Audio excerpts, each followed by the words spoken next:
All right, let's do it. We're going to go live, and we're just going to jump into it today with Edwin Buzz Acevedo. We've had this scheduled for a while. Yeah. I don't know, a month and a half. Edwin always hits me up early. That's good. People can make schedules, and I wanted to get him in here right after his launch as close as possible. I was like, I might have October open or something. No, it's like, let's do it now, And he was like, yeah, let's do it then. Let's do it the 4th, because we couldn't get him in any closer than that. But I tried, I was like, well, what about August 1st? When did you launch, Edwin, over there on Kickstarter? 4 days ago. So I launched on Thursday. Mm-hmm. Okay. So it was pretty quick. Usually weekends are tough for me to do for work wise. So that's why I launched on a Thursday instead of like a Friday, because it's just a little easier during like Monday through Thursday is kind of a little easier schedule wise.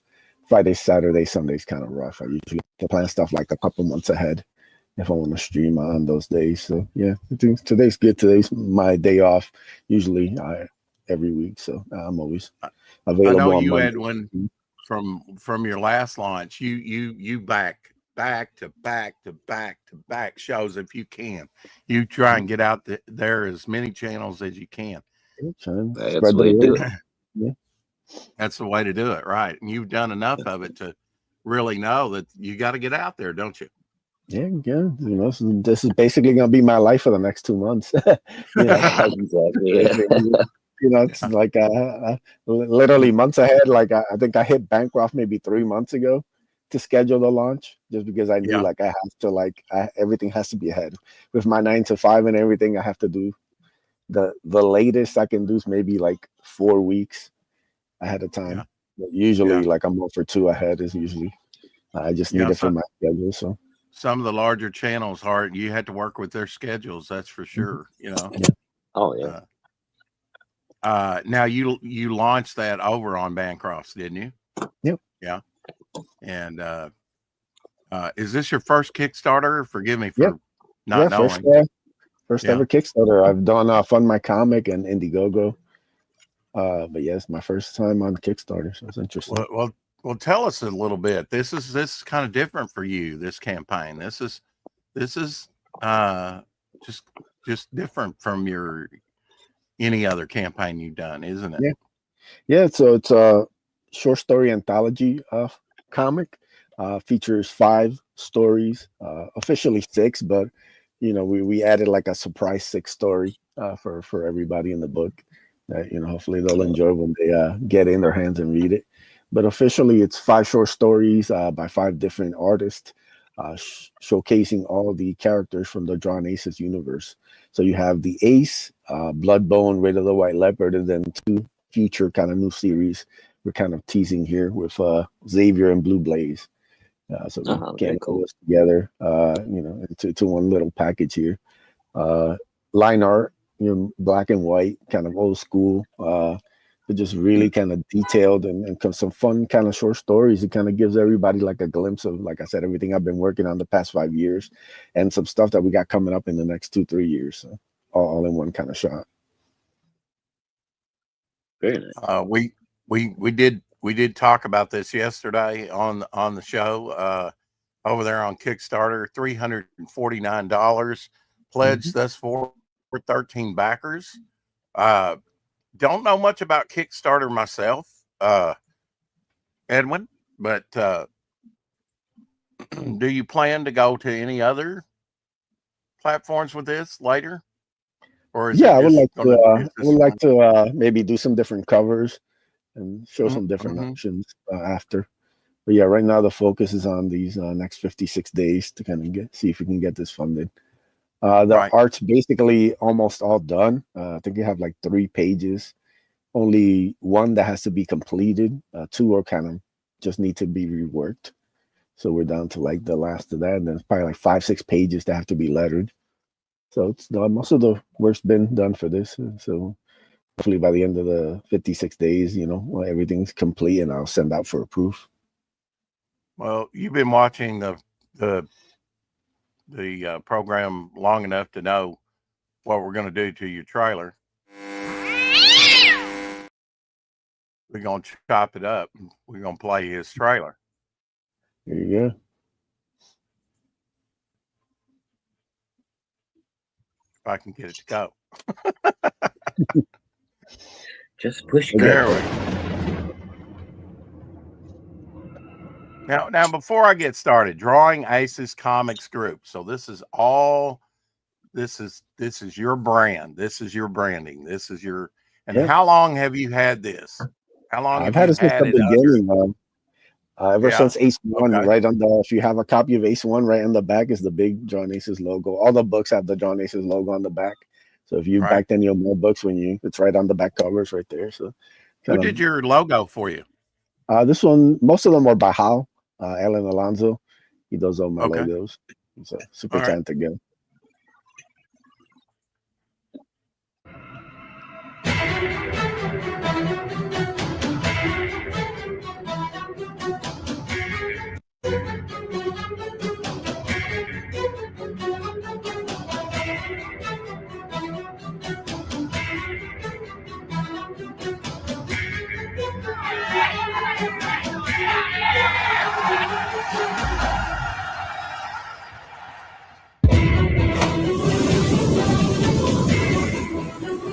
Awesome artwork.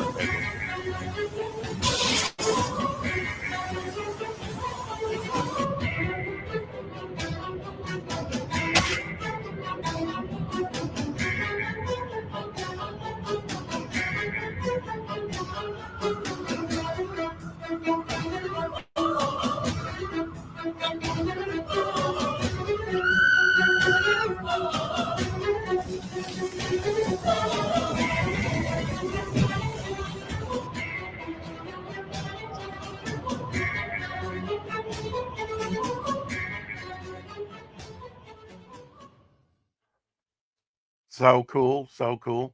Love the music. Good, man. Love the visuals. Yeah, shout out to Edwin doesn't halfway. I'm sorry. Go ahead. Shout out to Good Stuff for the trailer. Oh, that was good stuff. Yeah, all right. Good stuff, yeah. Yeah, we just had listener Mrs. G on, what was that, about a week and a half ago, right?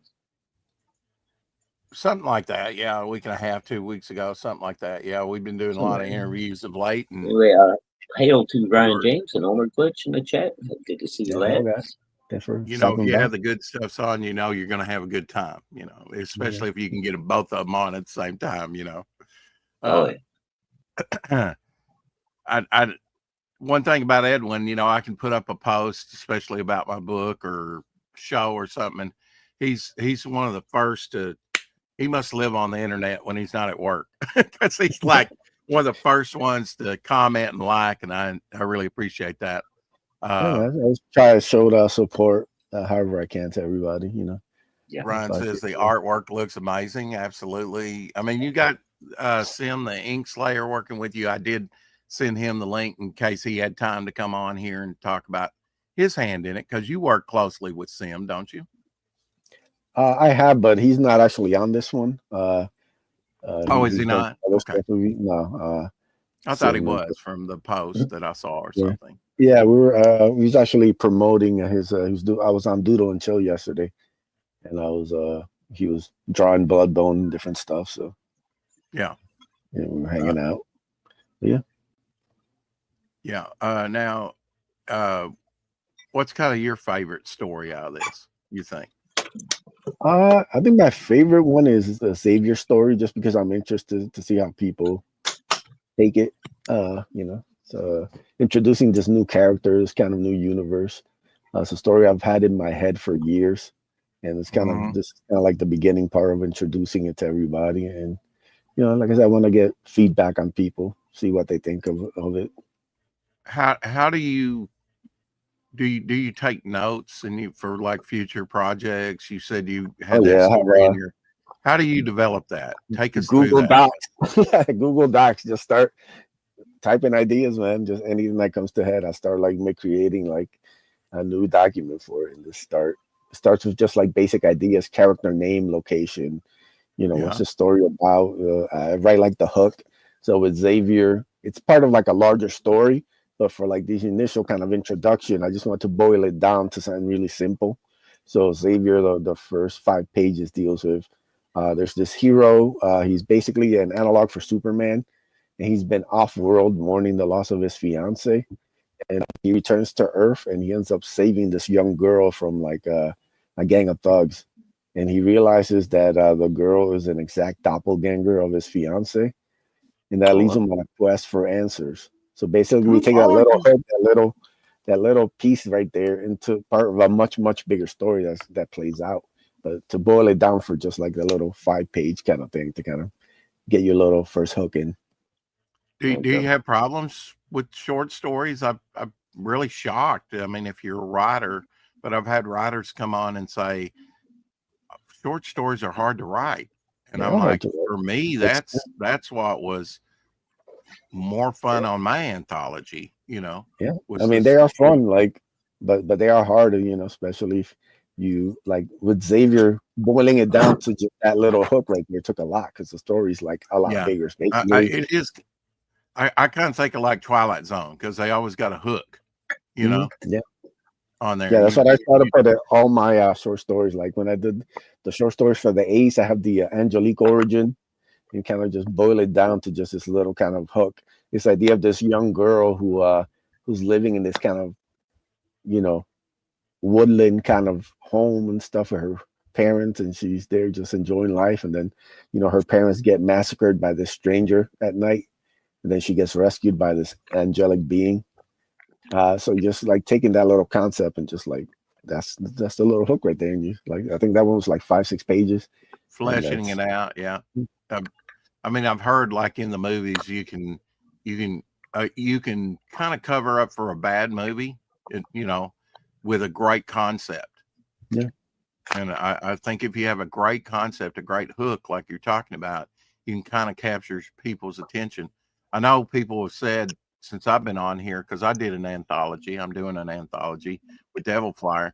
And to me, it's just tell the stories that you want to tell. But they say, well, anthologies, you might not want to push it like that because it doesn't sell. What do you say to that? I mean, it's definitely a tough sell. I think people Is are used to, yeah, I think people just got to get a little confused. I think they like the idea of just having one thing they can focus on. So sometimes you give them a little too many options and it kind of freaks them out. The reason I kind of chose to do it this way is because I've already set up like Ace, Bloodbone, and Raid of the White Leopard. So technically, it's less options. There's like 3 familiar things here, and we're just introducing these 2 new ones. And you're kind of expanding on things that you've set up before, known IPs, because they've had their own campaigns and yeah. Go ahead, Shadowhawk. I think you had something to comment about. Oh, I was just gonna say I'm surprised to hear that opinion so often because I mean personally I've always liked the anthology books and stuff, even from way back in the day, like all the old horror magazines used to be anthologies, and I just love that stuff. Yeah, like like I love stuff like Marvel Comics Presents. Like I love stuff with multiple stories, multiple characters. Like that stuff's always been like something for me.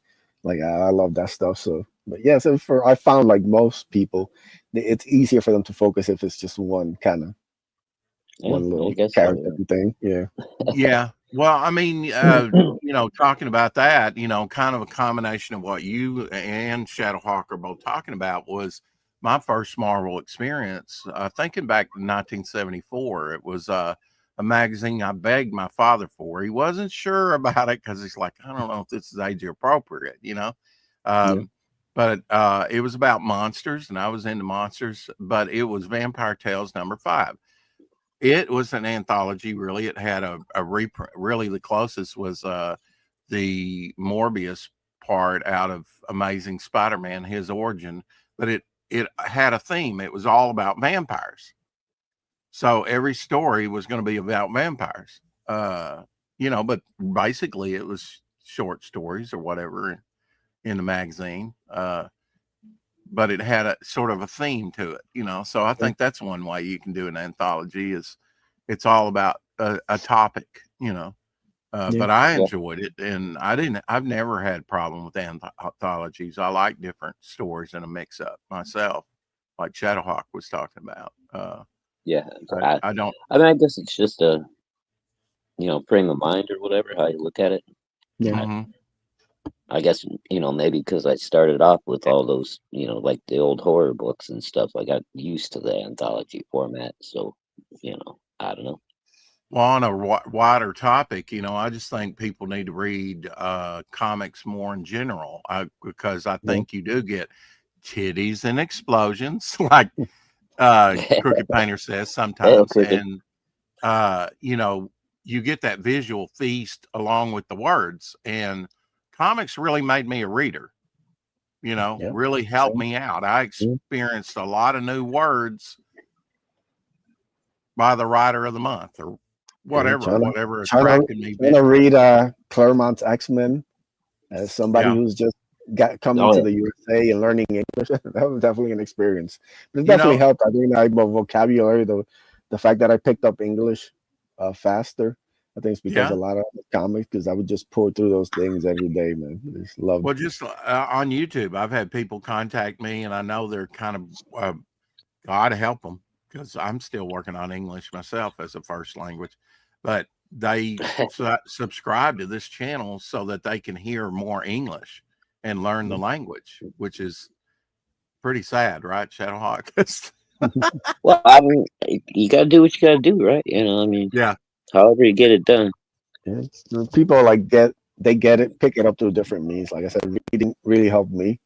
yeah. Like I said, I think it expanded my vocabulary and everything. I just picked it up quicker though, because I was just pouring through these books every week. I'd be going down to this local store and picking up some different Marvel comic that I would just pour through and reread over and over again. Oh Mhm. yeah. Yeah. Yeah, I mean, I've come to the conclusion, the visuals will grab you, but the story will keep you.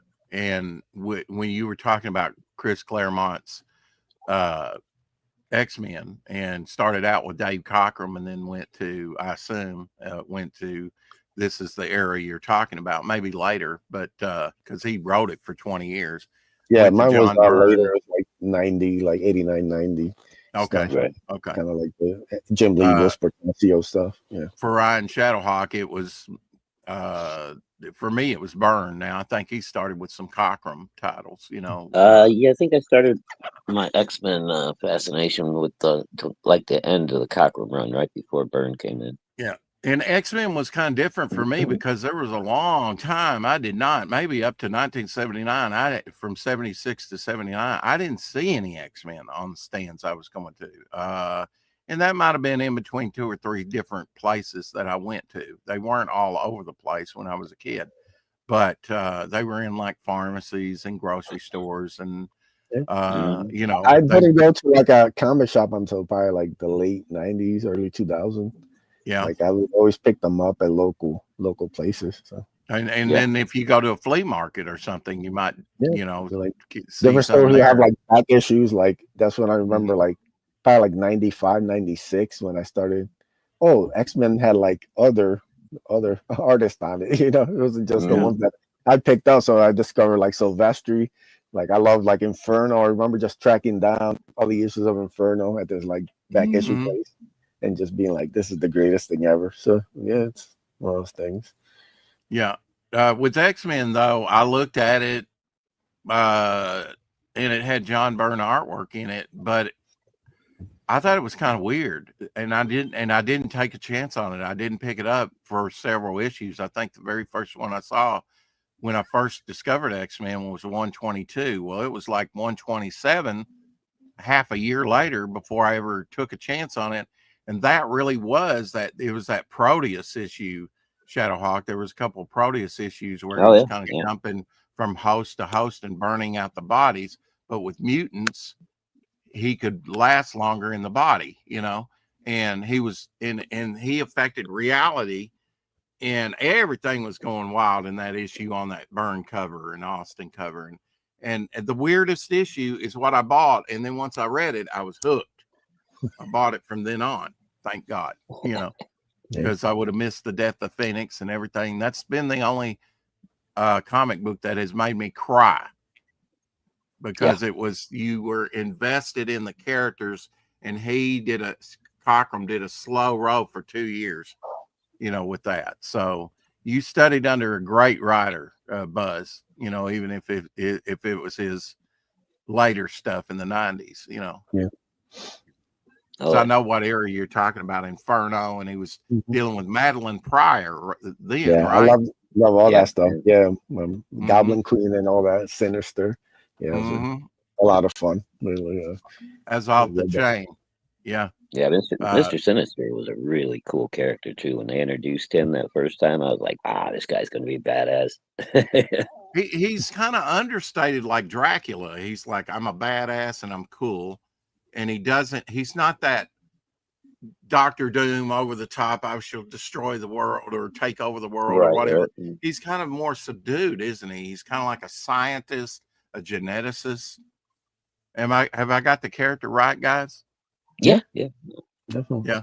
He always seemed, even in the Fox cartoons, he had it under control, even when he was losing. He was like just a cool cucumber, he's like, yeah. And it's amazing how many people I hear say Mr. Sinister is their favorite X-Men villain, because X-Men's got a pretty good rogues gallery.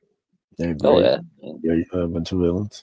Yeah. Is that something that you're trying to develop in this story and the others that you've told, is a good rogues gallery especially for Ace? Yeah. Like, the introduction of, Akula was really fun. I didn't expect that character to take off like it has. People really dig them. They're always asking for more of them, so try and give them what they want. So yeah, introducing all his rogues and everything is a lot of fun.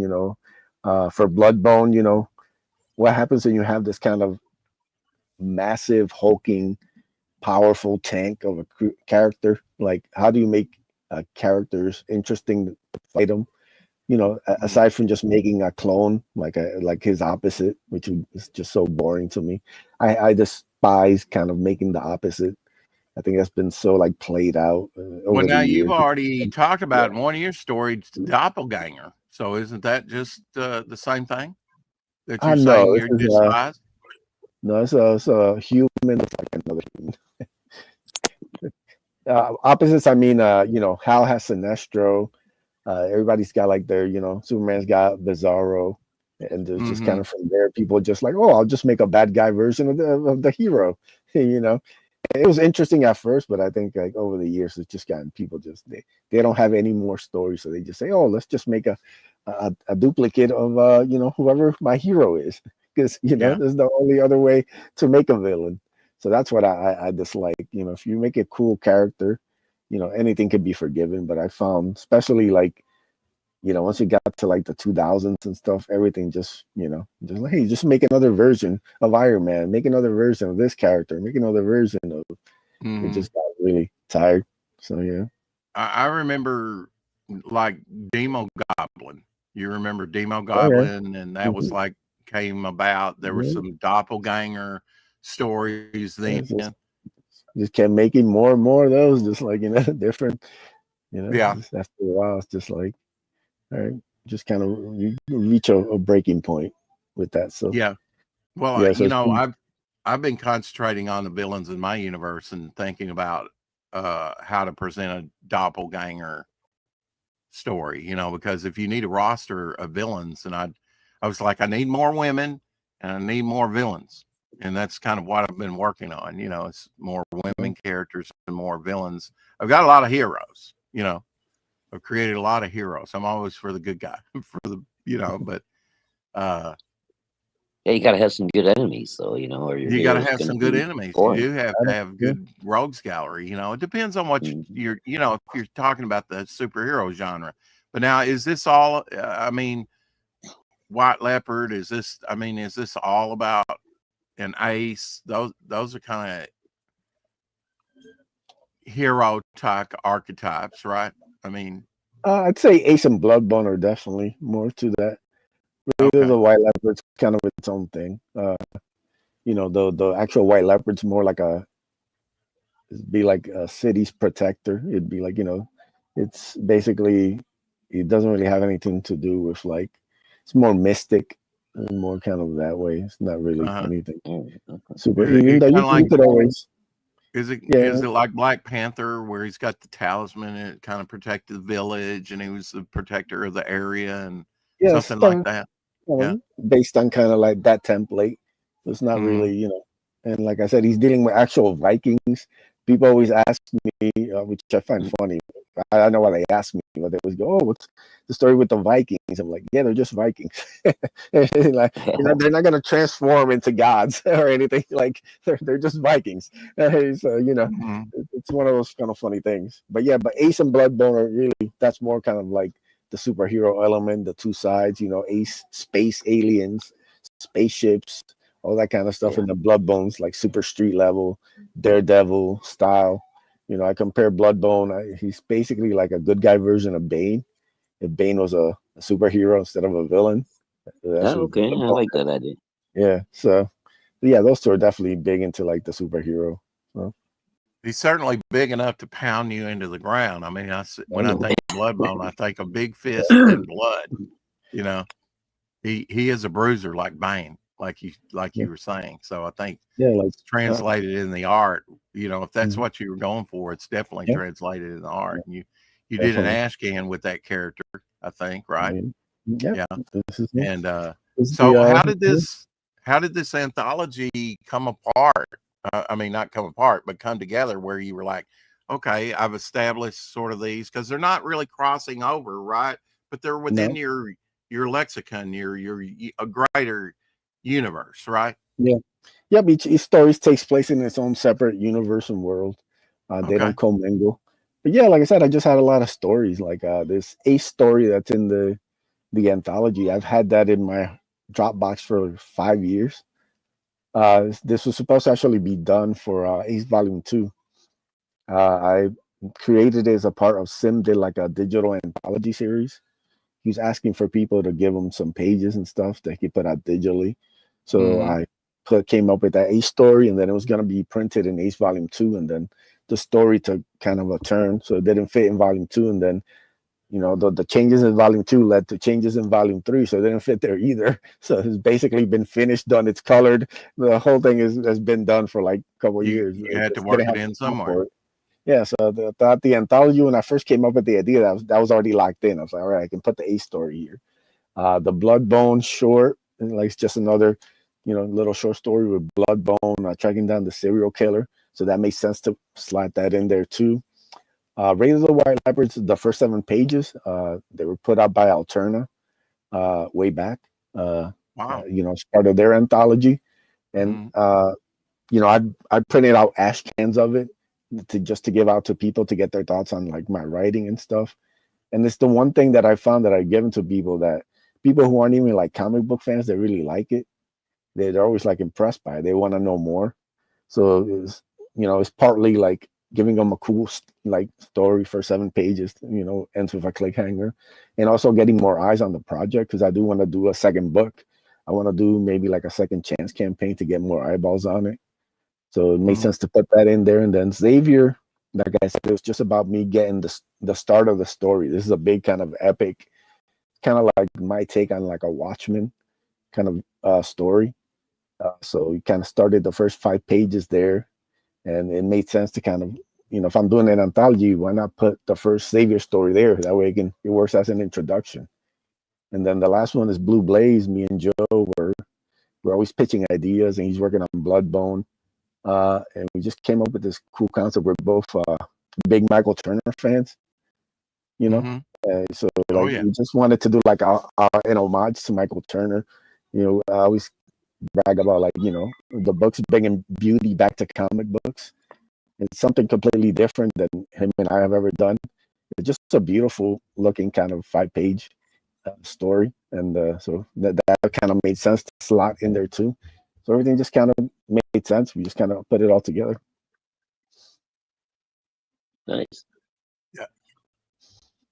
A boxing story, you really don't see that in comics that much, but I do enjoy the boxing stories. Yeah, it was fun seeing David right here with his dad growing up.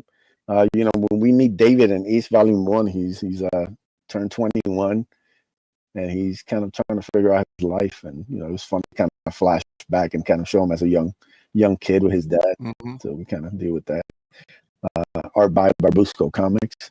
Shout out to him. Now, Edwin, can people just pick this up and enjoy it, or do they have needed to read your previous Ace and Blood Bones and all the other stuff that you've done, or can they just No, pick this up? everything here is super simple to get into. There's not a lot of like backstory. You can kind of pick up everything as you read the stories and kind of go from there. You see the Blood Bone story by Maxi Dallo. Then the Raid of the White Leopard pages there by Avery Butterworth. Yeah, this White Leopard kind of reminds me a little bit because of the screening, the gray toning, I guess you'd call it. Yeah. Kind of reminds me of can't think of its name right now. Very illustrative. I've mentioned him a million times. I can't think of his name, but very reminiscent. Now this kind of looks like Turner somewhat, Yeah, this is very much Joe's channeling Mike here in these stories. The way he draws women, that kind of takes place like in a small New England town, so the aesthetic is look at that. That's just off the chain there. Yeah, that's the we're offering a new printing of the Blood Bone Ash Can with the Ricardo Jaime line art cover there. And that's available on the campaign, right? Yep. And then in Bloodbone there, you've got the dog tags. Tell us about that. Oh yeah, it's just a little teaser. We're giving you a little something of Bloodbone's backstory, which we'll get into. And remind us who did the logo here. That was also Alan Alonso. Okay. Yeah, he does all my logos pretty much. Yeah, we just put up some interior. We just put up some original art today of Blue Blaze.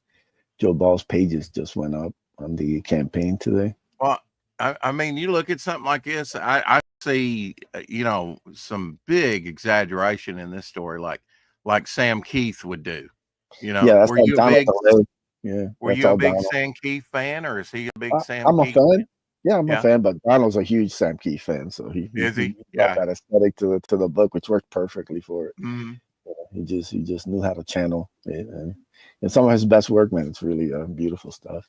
I wouldn't have mind if he would have pissed his pants at this point, because it looks like Bloodbone's like, and I'm small, it's just the size comparison there is like, I know Bloodbone's probably going to jump right in and battle this guy, but it's like, when I was writing it, I just wanted this awesome visual of him fighting a guy who's like, you see Bloodbone, he's so imposing, and then you see like, there's always somebody bigger, And Dan Pleagle here doing with Marcos Martin print, 6x9 print. Talk about that and how that came about. So we're offering this for all first week backers of the book. They'll get this bonus Dan Pleagle pinup with featuring Alga, one of the characters from Raid of the White Leopard. So yeah, Dan killed this. Marcos really brought it to life with the color. So. And how did that come about that you got with Dan, or did he approach you on this, or what? Yeah, this is one of those things that was done years ago. Like, I'm a fan of his art. Yeah. I have some of his original, pinups and different things. Right. He actually did two versions. I actually have both the original art of this and then another version that he tweaked of it. So yeah, this was done years ago. It was supposed to be for the Raid of the White Leopard campaign, but it didn't really go. I wanted it to, so we kind of just held off on it. Right. Save it for later. Yeah. I have fulfilled 6 crowdfunded campaigns from sites like Indiegogo and Fund My Comics since 2020. Look forward to fulfilling my 7th crowdfunder with this project. Absolutely. Yeah. Very nice. You put out a lot in a very little time. Yeah. It's been a crazy 5 years. Yeah. Yeah. And met some great artists. I mean, that's part of it. I mean, I just love this condensed, walking in the rain, very atmospheric, lightning striking the clock, things going on. Yeah, so those Blue Blaze pages are available. Anybody's on the campaign. Yep. It's one of those Okay. real Oh, very greats. nice. So Yeah. yeah. Also, shout out Crooked Painter. He says he already backed that book, so thank you. I appreciate it. Oh, Okay. you have so many different styles. Look at that. I just love the alley and the dark and white. I know you do too, Yeah. Shadowhawk. I mean, Oh yeah, you know me, uh, man. I'm a yeah, black and white art fiend. So you bet. When it's done like this, with the mhm. lighting and the Look at that, dude. darks, That yeah, that's great right there. you got the little ladder there above the liquor Hmm. store sign and the wires, the telephone wires and stuff, and the street. Just just cool stuff. Working all that in silhouette. It really reads as a true anthology because you've got so many different mashups of styles for Yeah. the stories, Edwin. Like I said, just something for everybody, different kind of Hmm. styles, different moods. So it's just really fun to get everything together. That's why I'm amazed. I don't And that mind awesome different. cover right there by Hal, that Uh, I, beautiful cover he did. oh, definitely, definitely. I love that Ace is just jumping into the fray. You Yeah. know, and just like your white leopard character back there with the orange hair, right? Yeah, that's Um, Arik. He's the lead Viking. how his axe there is the background, but where Ace's hand is, it's almost like an extended blade from Ace. Yeah. The way you've got it just placed there, and it offsets the sort of light blade he's got on the other hand. I really like that. Hal's Just super talented dude, man. It's always a it's just pleasure to very work with. engaging cover. You cannot look, you cannot not look at this. Yeah. Right. Because Yeah. there's so much going on. Uh, even a sound effect on the cover, blam. you know, Little uh, animal. you don't you don't see that very much anymore, and that's sad because I think there should be words on a cover, dialogue or thought Yeah. balloons or anything else you want to put there. Mhm. Uh, I think it's is that something that you're consciously trying to do with some of the covers? I, I mean, are you leaving a lot of that up to the artists? Or are you telling them this is what I want? Do you thumbnail it out for them? How do you do that? No, I mostly just give them some images to kind of like this is the kind of mood I'm going for. So where Howl, I sent him a bunch of different like I sent him some Silvestri covers and some couple different covers of like, group shots of different things happening, different angles, Mm-hmm. that he Mm-hmm. did that I thought was really cool. It's like I'm trying to capture like this, and then this is the characters that I need here. I need Bloodbun, I need Xavier, I need Arik, I need Ace, and the rest you can kind of play with. So that's when he started coming up with it. Ace in the middle, obviously you got Xavier, you got Arik, and then at the bottom you got Bloodbone taking on bad guys. So he just kind of gave me some, layouts back, and then we're like, all right, we're good to go. And just Hey, kind of Caleb. do it. What's the page count on this tome? This was 32 pages.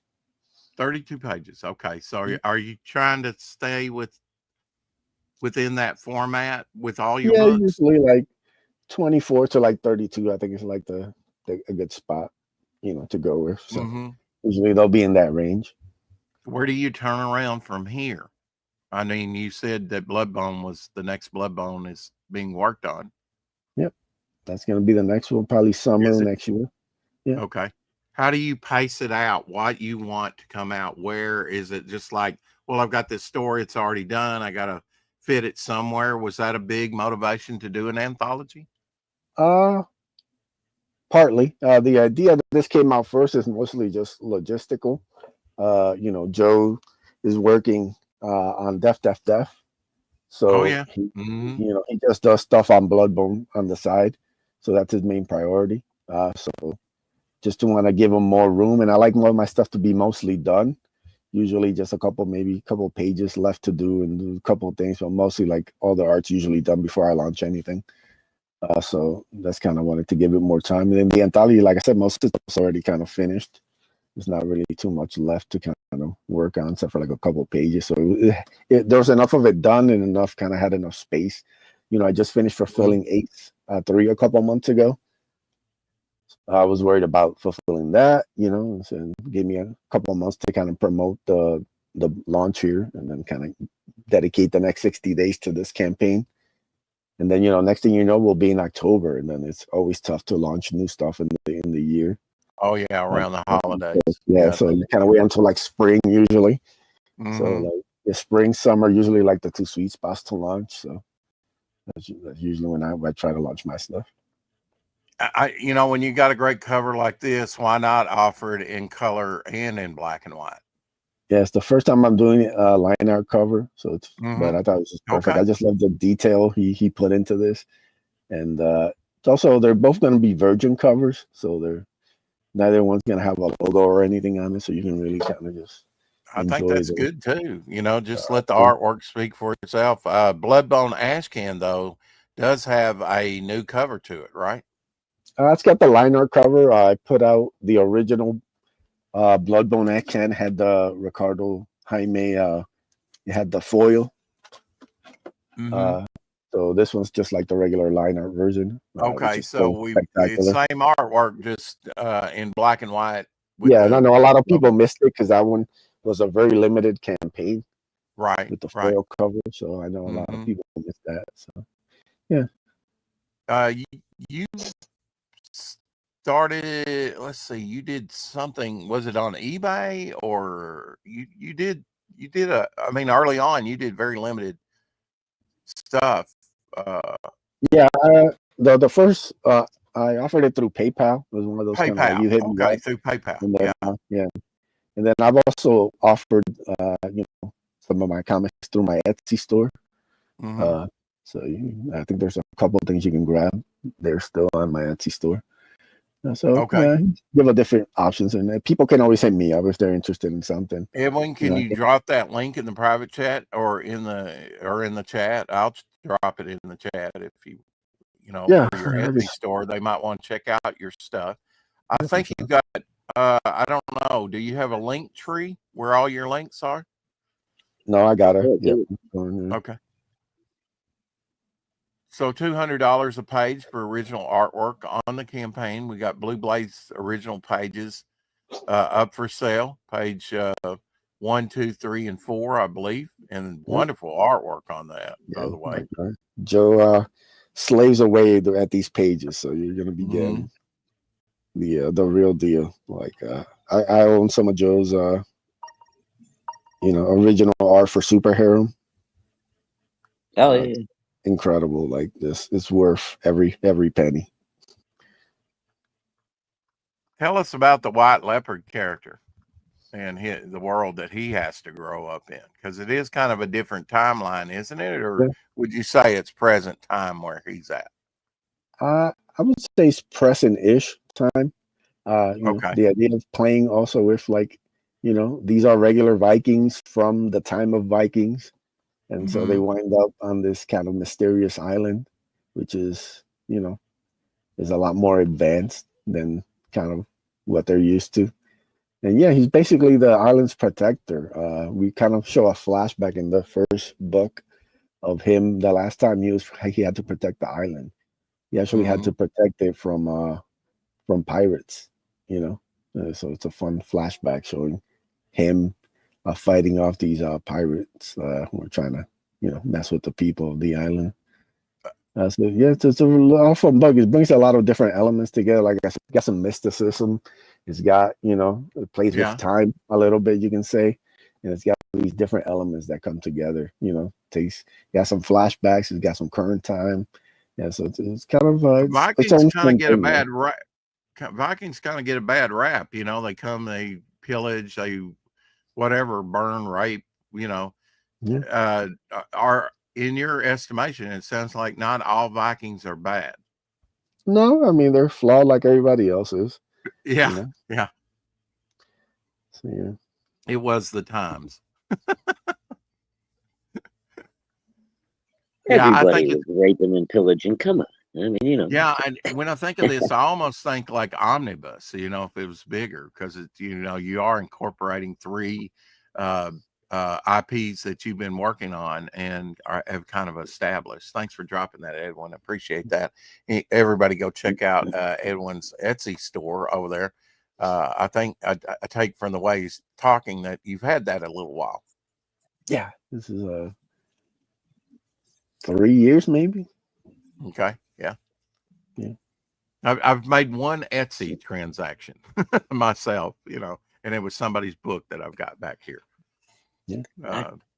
I think I bought something off there once. I don't know. Yeah, I think you did. Yeah. Yeah, I You mean, bought they got don't maybe only have books; they've I got think all kinds of I stuff. got the ash cans, Edwin, when you were doing the PayPal, I believe. Yeah. I think So. you did. I think you also got like maybe a sketch card, possibly. Oh yeah. I got I a really think cool Acula that's hanging up there. Sketch card that K-pop. he did for me. K-pop, what up? Hey, okay, Pop. Yeah, I've been K- keeping up with Edwin's stuff. Every time he releases something, I'm usually there. K-pop does not never Appreciate it. turn into a pumpkin after midnight. I see her interviewing people after midnight. Oh yeah, she's a machine. She She's don't still play mixing it around. up on her She's schedule, always got some new Yeah. creator or artist I've never heard of. I like to Oh, K-pop absolutely. stays on Yeah. it, I She's respect the grind. I wish I need to get back if to streaming up my channel. Maybe I can twist Shadowhawk's arm to stream with me. I just don't like talking to myself. I find it. Yeah, I know, Yeah, dude. I like to have somebody to bounce stuff off too. I need somebody there. Like me and Sim used to stream back in the day. Me and Passion for Oh, yeah. drawing. Like we always had fun. But I just need somebody else there. I've done solo streams. I just can't. Like it just feels weird to be talking to the void. It's just, oh, yeah. okay. Well, I'm pretty easy, Edwin. You don't have to twist my arm too hard. Yeah, So. I appreciate it. I might hit you up. Yeah, get back All right, to brother. it on my Drawing Aces YouTube channel. Go give it a sub. Still, like it's still there. I still post trailers and different things every once in a while. I just need Absolutely. to If you want Drawing Aces on YouTube and to view some of his older content, the link is down in the description. He does have a YouTube channel. I think when you're in campaign mode, you need to do more on your channel for it's sure. definitely like Yeah. hopefully a focus. But you can't catch me every Monday, so you can catch me tonight with the Hardline Boys. We'll be streaming tonight. So you can go catch us there. Yeah, okay. And now that's you and Phil, and who else is in Me, that? Phil, Brandon, Shelby. We got Oh, the cool. usual. Is Look, God it's dang, I can't think of his name right now. I think it was Scott something, the guy that did Oddity. Wasn't he part of you guys' group there for Streams? a while? Yeah, he was part of the original Hardline. It kind of condensed. Yeah. A lot of guys kind of did their own thing. Passion was there. Joe Ball was there. Sim pops up every once in a while, but guys get Yeah. busy and stuff. And we always stream, like I said, right on every Monday for the past, I think it's 250 something episodes we've done now. wow. Of the Hardline. Wow. So we're always there every Monday, man. So you come hang out with us if you need something to do on a Monday night. We What just else talk you gonna about do? comics. We talk about movies. We talk about whatever's going on. We give you some food news. The latest food news is a big deal with us. Mhm. Talk about some hot babes. So it's just a fun 2-hour stream usually, and we just hang out every Monday. So. There you go. Now I know Shadowhawk's got his. He doesn't need wallpaper. He doesn't need walls, really. He just puts up artwork. But now, I have need you more added walls. to Is what I anything need. behind you, Edwin? I see a lot of artwork behind you. Yeah, this is I right see the latest. here. Look at that. This is Yeah. the cover Joe did for Ace Volume 1 reprint.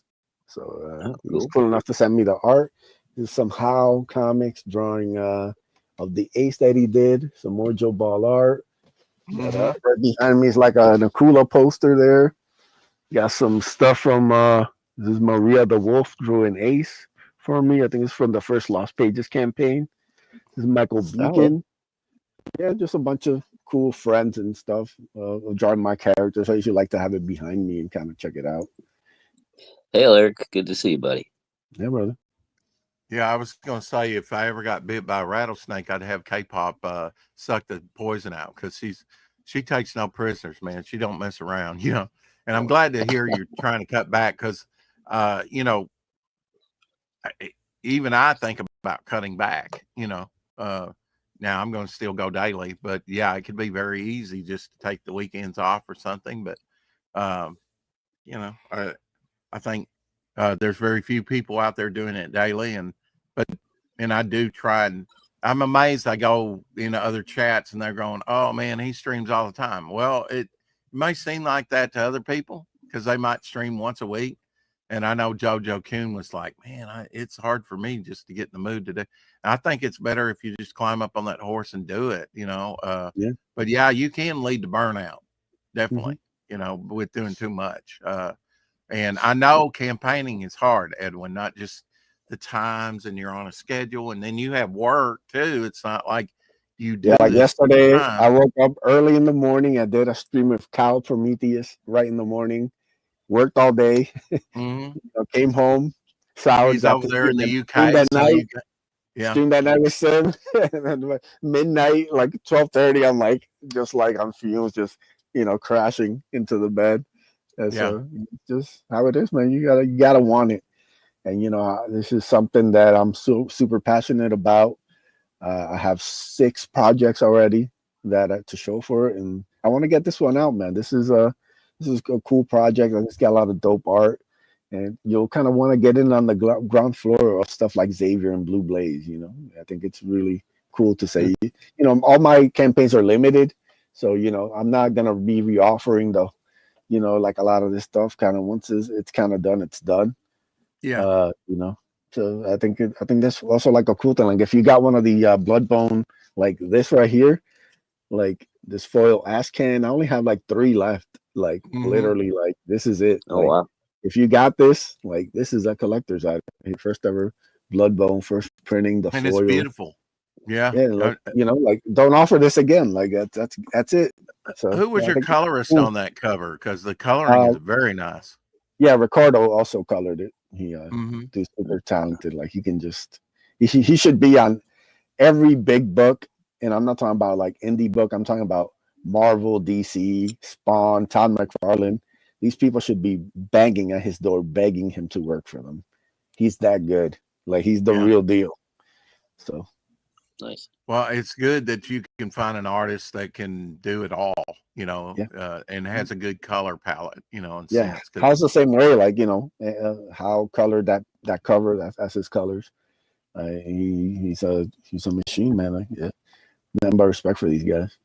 Now, how does Kickstarter work? Are you up just for 30 days trying to get funded? I'm doing 60. The most they allow 60.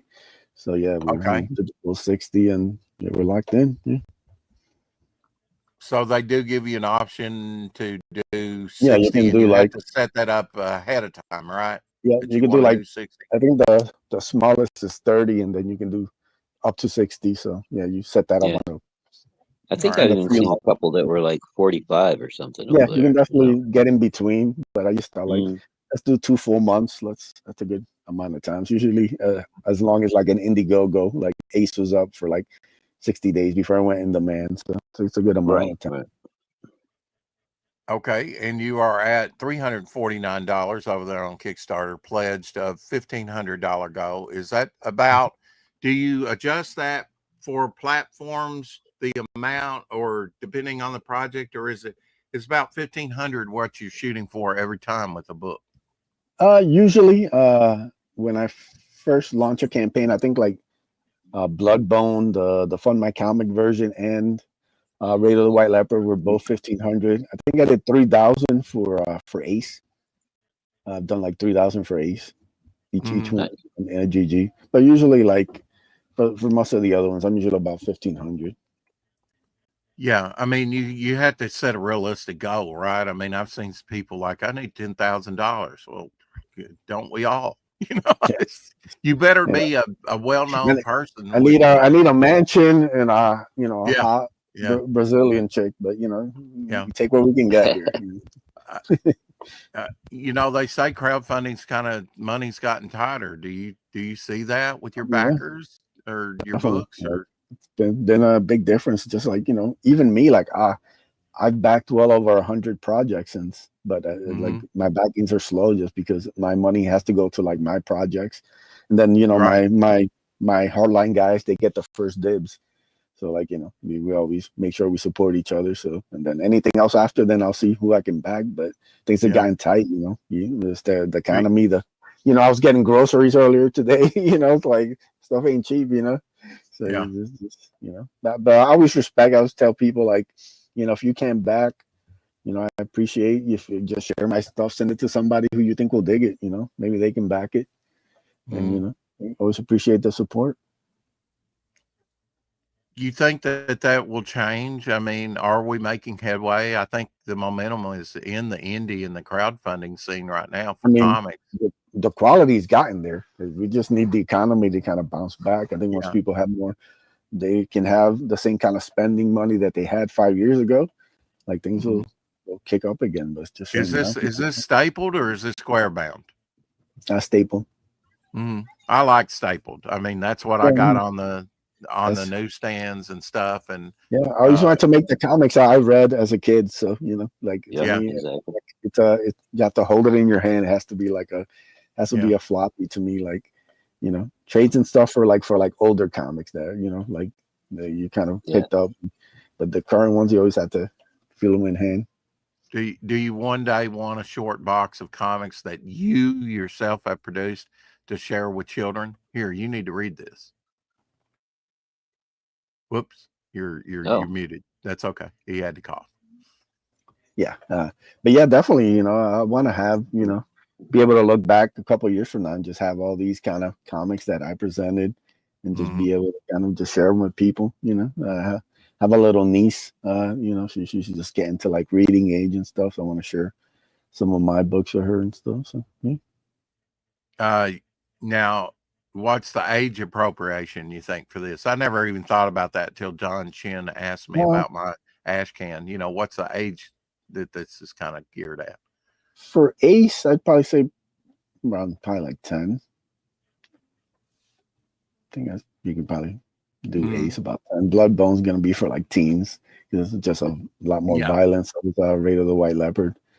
Something like Blue Blaze, like I said, that should be probably like like a 12-year-old that you could do.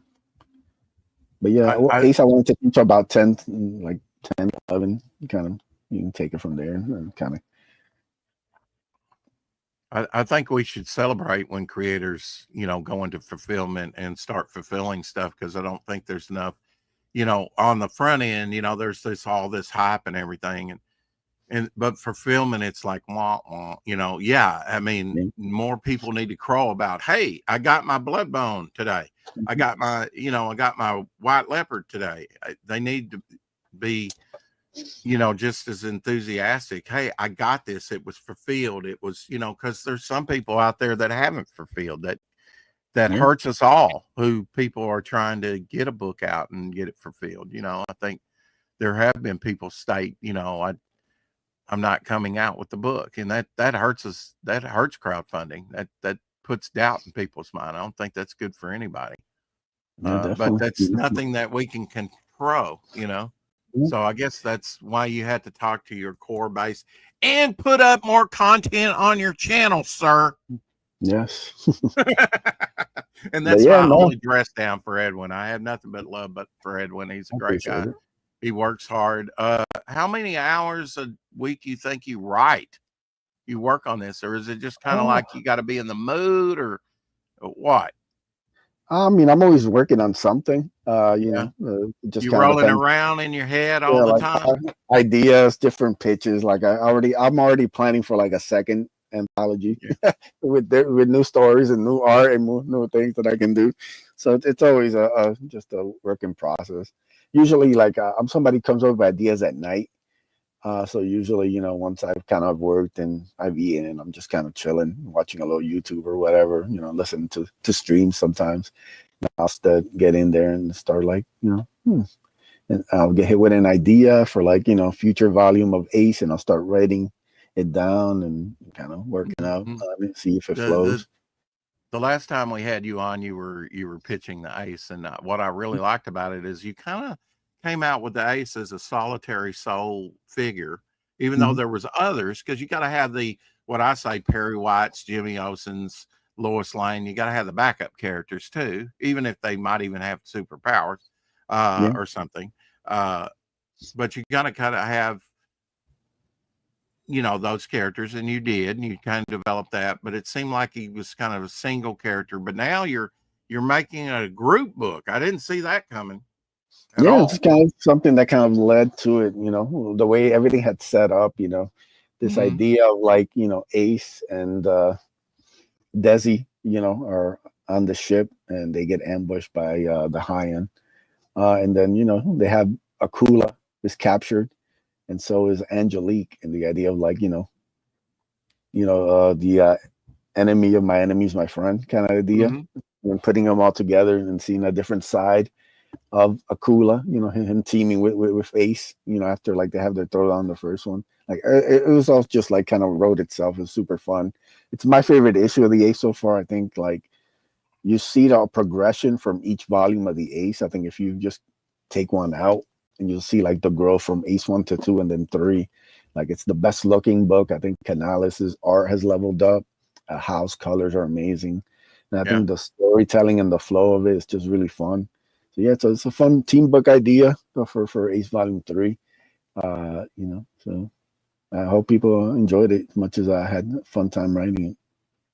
Yeah. I mean, some kind of things kind of weren't planned, right? They kind of happen organically, and you see it kind of going in that direction. So you kind of go with it instead of Yeah, trying to fight you it. always have like a loose kind of outline where you can kind of Mm-hmm. let the feedback and stuff.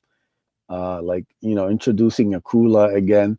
Akula was actually just gonna be a one shot, and then he would come back.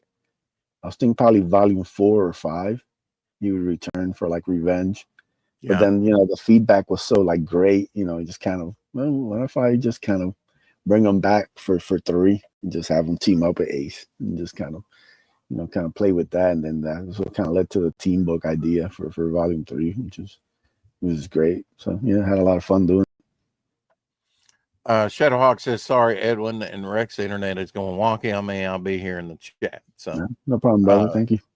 yeah, I mean, with writing, you turn this stuff around in your head all the time. Well, maybe, Yeah. and you got different characters and you think about different things at different times, right? Yeah. But you're always kind of rolling and thinking it around, like you did when you read comics and didn't have any of that. You kind of, Mhm. wow, that was a really great issue I read last night of Amazing Spider-Man or whatever, and Yeah. you kind of Most people roll all always these. try to like always try to figure out, ooh, what's gonna happen in the next issue. So I'd create Mhm. some of my own ideas. It was like, oh, Yeah, you were maybe. talking about the return of Mhm. characters. I can't wait to seemingly kill off some characters, and which happens in the first Devil Flyer. And then, yes, will there be a return of characters? Yes, there will be in Yes. ways that you don't expect. The return of Doctor Doom. That was always something, you're like, wow, we Yeah. haven't seen him for like 10 issues. Yeah. And Wonder then they like make that a big thing. That was always a hook, a catch. yeah. So Just, it's great, man. It's yeah. like something about comics that's super like unique, and the way you can kind of structure stories. It's always fun reading them as a kid and then creating them now as a old Mhm. man. Yeah, I mean, I didn't even when I started collecting comics, for me, it was like I watched the cartoons first. That Hmm. was my first exposure, and then maybe going to the store and seeing some toys or something like that. So, I know when I actually started, well, I mean, the book that would actually start me, I didn't know was Avengers 147. I didn't know at that time till I got 148 2 weeks later on the stands. My grandfather was in the hospital, and I went there to a Rexall drugstore, and mom left me there while those were in the days when you could leave your kids in public and not have to worry about them disappearing. Anyway, and I would go through they would give me time to go through the rack and see, and I wasn't a collector at that time, but so I don't think my mother knew what she was starting by saying, "Here, look at the comics." No, it's always funny It's too. your fault, mom. Like there's so many things that like become like regular that you don't even think about. Like literally, like Yeah, I remember going to the store and just seeing all these books and stuff. Like I had no idea like they all took place in the same kind of universe that they could yeah, cross yeah. over into each other. That Mhm. they came out like twice a month, especially with like X-Men. Like all the stuff and stuff that you just found out because you didn't really have internet or anything back then. Mhm. So you're just Yeah, kind of finding out all this kind of weird stuff as it went on and you started collecting. So yeah. I mean, I didn't even know. Even this is how stupid I was. It's like next issue, and the return of Magneto or something.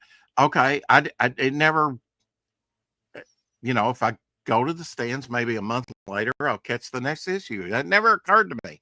I didn't know what, but then when I got just by chance that second Avengers, because that artwork of George Perez drew me again to buy it out of all the other books.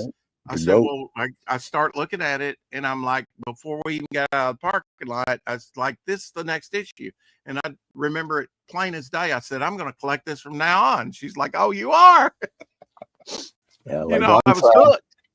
Once I got hooked, like, to me, it was Spider-Man and X-Men. It's like, if Spider-Man was on the title or he was guest starring, I'd get it. If it had an X on the title or one of the X-Men, I'm getting it. That was my first Spider-Man was one of those doppelgangers or clone.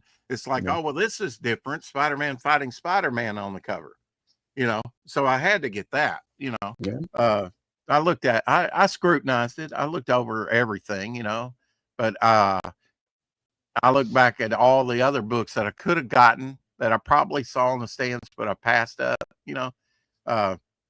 but yeah, there's just certain artists that draw you, and I think your book is great because it is an anthology, and you've got like such a wellspring of different artists.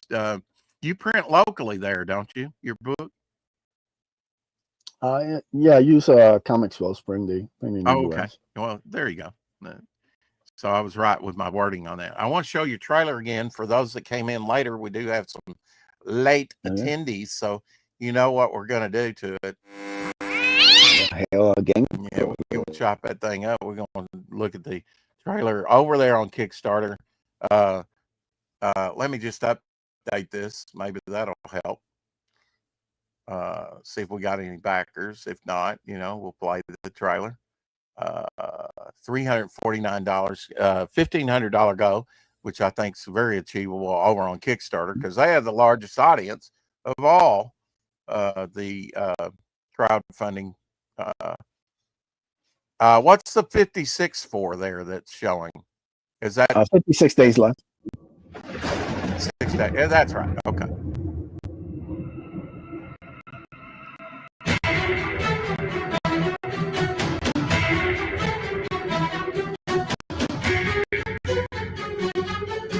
I meant to ask Edwin, is there any way I can embiggen this when playing it even larger? I'm not that familiar with their layout, so okay. I'm not either. I don't see where I can enlarge it, or I would. I just wanted to ask that.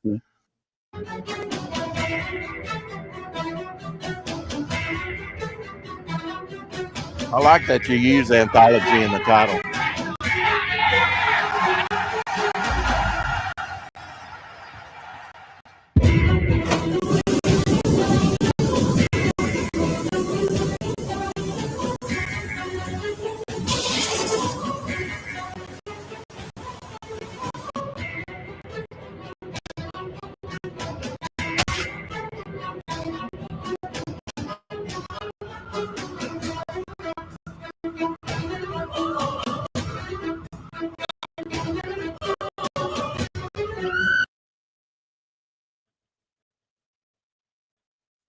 Well, she screamed and it stopped. I don't know why I did not do that. Tell me about that last bald character with the goggles. Good Stuff, who did your trailer, kind of had an electric effect. What is his powers? Is it electric? He's basically a Superman kind of analog, I like to call him. His name's Xavier. He's basically his world's greatest hero. That's Xavier. Yeah, he's basically the world's greatest hero. And like I said, he ends up suffering a tragedy where he loses his fiance, and that causes him to leave Earth for a while. So he's basically has a lot of the power Superman has. Kind of like a stand, and he belongs to like a Justice League style group. And it's kind of like we kind of right after my idea for the book is like after the first 5 pages, we have a flashback that kind of shows Xavier and like the kind of heroes, his Justice League, kind of like and everything that kind of led up to the death of his fiance. So it's so it's part of a bigger story, and just kind of give you the first kind of introduction to it here. So you have Ace Volume 1 in this. So that introduces your ace character, everybody in this, right? Bloodbone, Raid of the White Leopard, and more. Yeah. Right.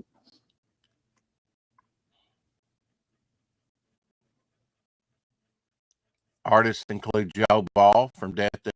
He have you heard from Joe lately? Do you know how his project's coming along? Because I really was surprised when I saw colored pages, because I think he's offering, or did offer it in black and white and color, right? Yeah, he's got several different versions. That's part of part of the hold up. He's doing multiple versions. So yeah, Joe always posts stuff on Twitter. If you follow him on his Twitter account, you'll see like any brand new pages he finishes. He usually posts. Yeah, he posts all the time. Yeah, so go give him a follow. Yeah, I mean, I've told him right after he closed his campaign. Really, I don't know why he closed his campaign, to tell you the truth. Maybe it's because over there you need, if you don't get a backer within 6 months, they close it down automatically. But yeah, I actually think there's like a fee if you don't get backers during like a month. There's like a fee. Is there? Okay. Yeah, that's why I've closed my campaigns usually once I get to like a handful of backers. I'm like, all right, I don't want to just have this up there. So, start getting so just close it down. Yeah, so it's just time. Like I said, now he's got to focus on doing it then. And every once in a while, he'll get some free time. He'll do some stuff for me on the side. Well, I know it's going to be an epic. I mean, that's a longer book, but this is kind of like, is he going to do anything in comics after he gets this out, you think? Oh yeah, Joe loves comics, but I mean, he might do work for you or other. I mean, with his own storytelling. Do you think? Yeah. Joe has a lot of ideas and a lot of cool stuff. It's just about priority. He's got his full-time dad, so he's got family stuff that he deals with. So, but yeah, you'll see more stuff from Joe, especially once everything's done on Def. It'll give him more time to show off some of his other work. Yeah. Give him a follow on the Twitter and see what he's up to. I've heard this described as his masterpiece because, like you say, he's very active on X. I see his post, his artwork, very detailed, very, mind-blowing. I think that's, man. The amount of detail, people have no idea. Like some of the page, especially I think he posted one the other day.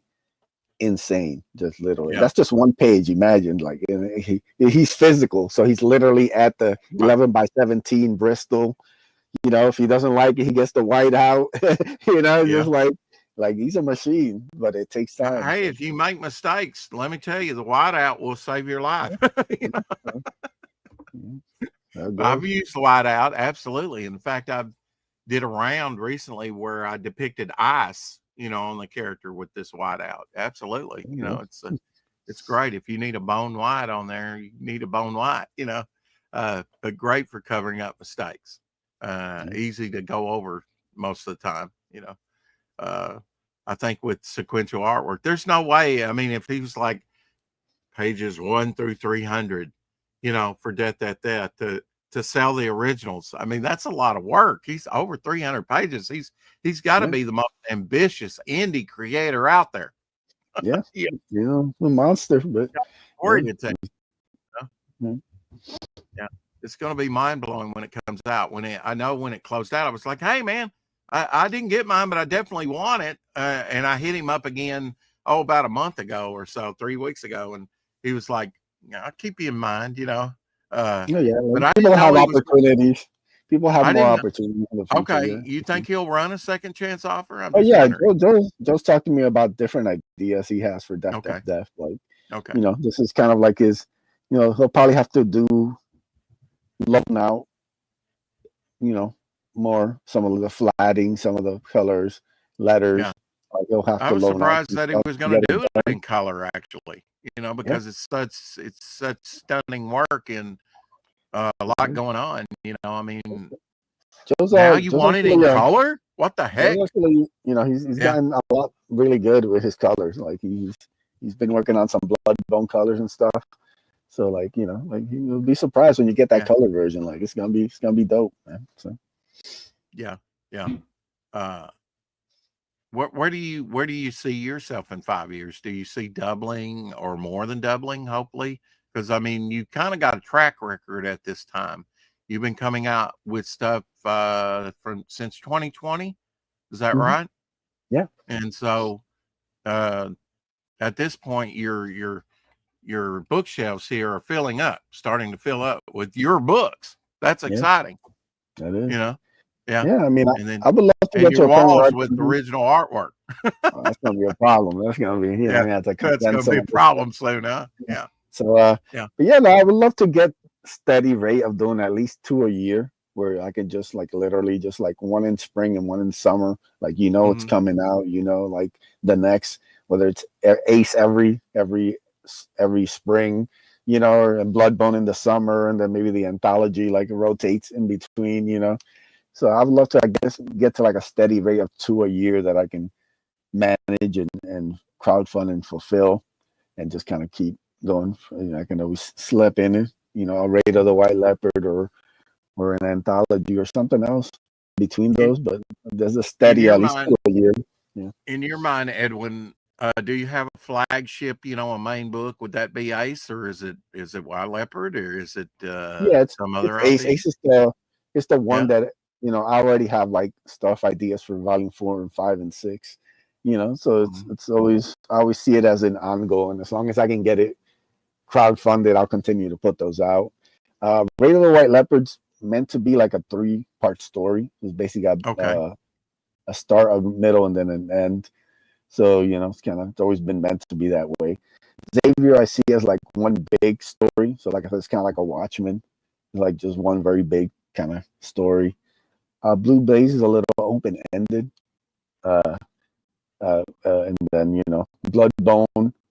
Initially, I just wanted to do it as like a mini series, but the more or I've gotten back into more kind of ideas that have come in my head, like that might also be something like with Ace. Like I said, I can just keep putting those out because it's just been a lot of fun. Like it's the most fun of anything I've worked on. Just getting pages back from Bloodbone, just because it speaks to like Yeah. the '90s kid in me, the Image Extreme kind of days.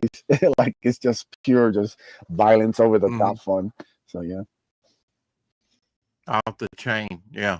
I mean, I think, that's kind of what Sim likes with his books. I yeah, take it. yeah. Similar to the He's kind of story. like that off the chain.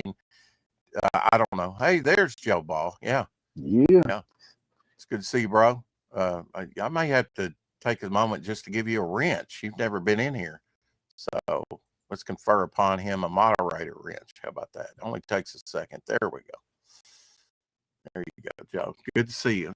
We were just talking about you, by the way. I definitely want your book, Death, Death, Death. And I was just saying that I was surprised that you were doing a color version of it, because just in black and white and grayscale or whatever, it's just epic enough, for me. I'm kind of like Shadowhawk. I do like the black and white stuff more and more, but don't don't diss the.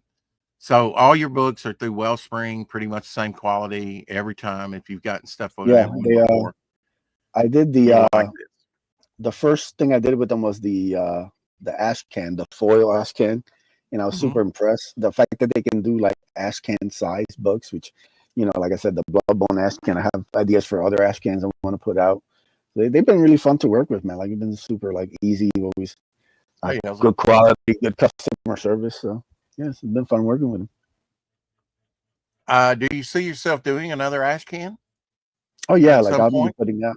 I want to do like a one for Xavier actually. Might even do foil for that one too. It just depends on my foil it up. Every time I look at that Bloodbone foil, I go, man, that'd be nice to have another one.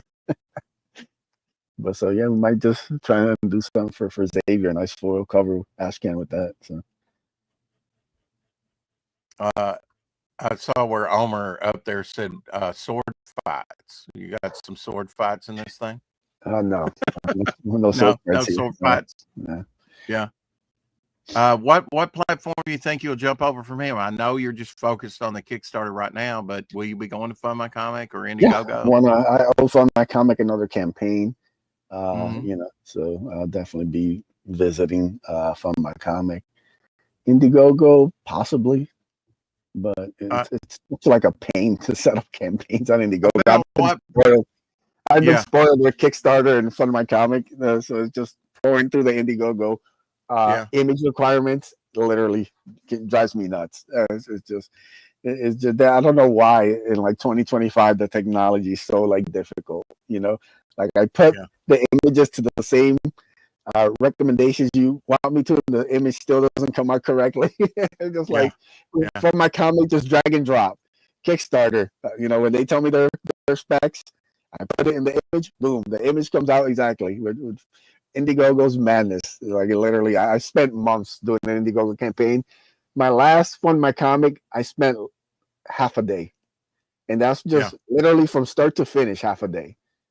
Like that's all it took. Like it was Yeah. literally And you this can't this. beat their 1% that they've got right now. No. And several people, Luke's kind of got it where he wants storefronts up there. Yeah, it We looks had great. Roland Mann on not too long ago, and he's got Silverline Comics as a storefront. I've been trying to get Randy Zimmerman. If you got those back issues, why not? Yeah. Edwin, how much do you overprint? Does it vary? What I don't. percentage? I don't. You don't? I did for Ace 1 and 2, but yeah, I have a small apartment. I can't be having stuff in Yeah. my Okay. apartment. So I get right it. now, ever Mhm. since then, it's very little, just enough to like So very limited any to boutique. get You better get it damages, while and you I'll can. put a couple on Etsy, and that's it. Like it's very, very little. So Right. I can't have a lot of that stuff around. So yeah, like I said, everything's limited. Like I said, I need like the Are, Bloodborne ash cans, the regular leopard books. So this is all limited stuff. So hopefully, now I forget, people what pick 'em up. state are you in? I'm in Massachusetts. You're in Massachusetts. Okay. Kennedy country from back in the day. Yeah, Wow. Okay. So, very small state. Do you get a lot of conventions? Are you going to do any conventions, or you got yeah. anything in mind? I wanna do some local ones. There's Hmm. like a Springfield one. I think they canceled it this year. So I'm trying to get on if I can get for the one for next year. Hmm. Yeah, Hmm. I want to definitely start getting out there more. There's Terrific on, which I'll be going to, but just as a fan, I go every year with my buddy. Yeah. So yeah, they got some cool ones. I just gotta start. Now If that you I have visit, enough books, I like to get them out, and I think the anthology is kind of perfect for our convention. I can literally just bring that and be like, hey, this is what I'm working on, and then send them to my Etsy store, and then I kind of think go that way. conventions, like you say, even if you go to a fan, you can put out, a flyer with a code, a Q Like code or QR code. Yeah. something, a link, and just hand them out to people, solicited. I don't think people, it may be get scrapped at the end of the day. They don't look, but if you've got an engaging, you know, logo or Mhm. something on there to grab their attention, they might actually get some business from that, direct them to all your sites and stuff. Yeah, for sure. Um, yeah, I'm planning myself to do a few conventions, and I don't know how that's going to be because you really need a table set up, a backdrop, things like that, right? I mean, some Yeah. creators got it down to a fine science when it comes to that. Phil, what up? What up, Phil? Hey Phil, uh, they probably never ever unload the van. They're going to one Yeah. convention Mhm. after another. I know that they can get kind of expensive, but I think that is a good avenue maybe to draw some Yeah, people definitely. that don't know about your stuff. Mhm. It is about reaching a newer, bigger audience all the time, isn't it? Yeah, definitely. Uh, do you do you prefer? I mean, do you prefer the color comics? Because that's kind of what we cut our teeth on growing up. But now I in the Yeah, '80s, I saw a lot of black and white stuff as well. yeah, something I've grown to appreciate is probably I've gotten older. Hmm. When you kind of see, like I remember a couple of years ago, there was a Jack Kirby art exhibit, and I just remember they had some of his like New Gods art. That's right. Yeah, that's There you go. classic. Yeah, cosplay as a That's great. newsstand, no table required. I like that. Yeah, I wish I was back in the days when they had like in up in a busy city like New York. Yeah. When I went to Manhattan, I probably back in '87, I probably did see a newsstand and didn't think that much about it because there probably wasn't comics on it. If I'd seen a comic newsstand, I would have stopped there. you know, Yeah, have definitely. got something. But yeah, like I saw this Jack Kirby art exhibit, and it had some of his New Gods pages, Yeah. and it literally just blew me away. The detail, like there's this one is like a 2-page spread of like one of the ships, and Mm-hmm. he had put so much detail. I was literally just standing right in front of this beautiful like 2-page spread, and just like that kind of triggered the sign. Like, man, these like I gotta go find some of this like black and white art. Ever since then, I've really kind of just poured over some of like my favorites and their line art and stuff, and it's really just beautiful to look at. Yeah. If you had a friend that could cosplay one of your characters, Yeah, that that'd be might fun. be Yeah, a big draw. That might yeah, be fun for them and you. you know. Uh, Mm, Definitely, you have to think about cosplayers. That's a big part of conventions now. And mhm. back 40 years ago, you didn't see that much. You did see some, but I remember the first convention I went to. There was like a Red Sonja type barbarian woman, very beautiful in the scantily clad metal and stuff, getting on the elevator. And I'm like, I want to go with her because they had a separate floor for D&D. And I never did go to that floor. I just stayed on the comic level, unfortunately, but maybe I enjoy the cosplayers. I don't think that I would like to go to some largest venue like San Diego Comic-Con. It's just too big, but uh, it's got too much to offer and get around. That you're walking miles and miles and miles, and I'm getting older, Edwin. I think maybe a smaller convention, Yeah. Hmm. would be okay. Now, how big is Yeah. Terrificon when you go to that? I take it this is not your Terrificon's a good first time size. to go. Yeah. No, it's pretty good size. It takes place at the Mohegan Sun Casino over in Oh, Connecticut. So it's a yeah, good size really? convention. Yeah, Wow, gonna casino. be Wow. it's gonna be a lot of fun. They're gonna have Marshall Vestry's gonna be there. Chris Hey, Miss Claremont. G.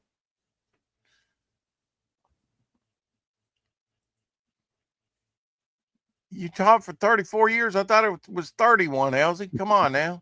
Was it 34?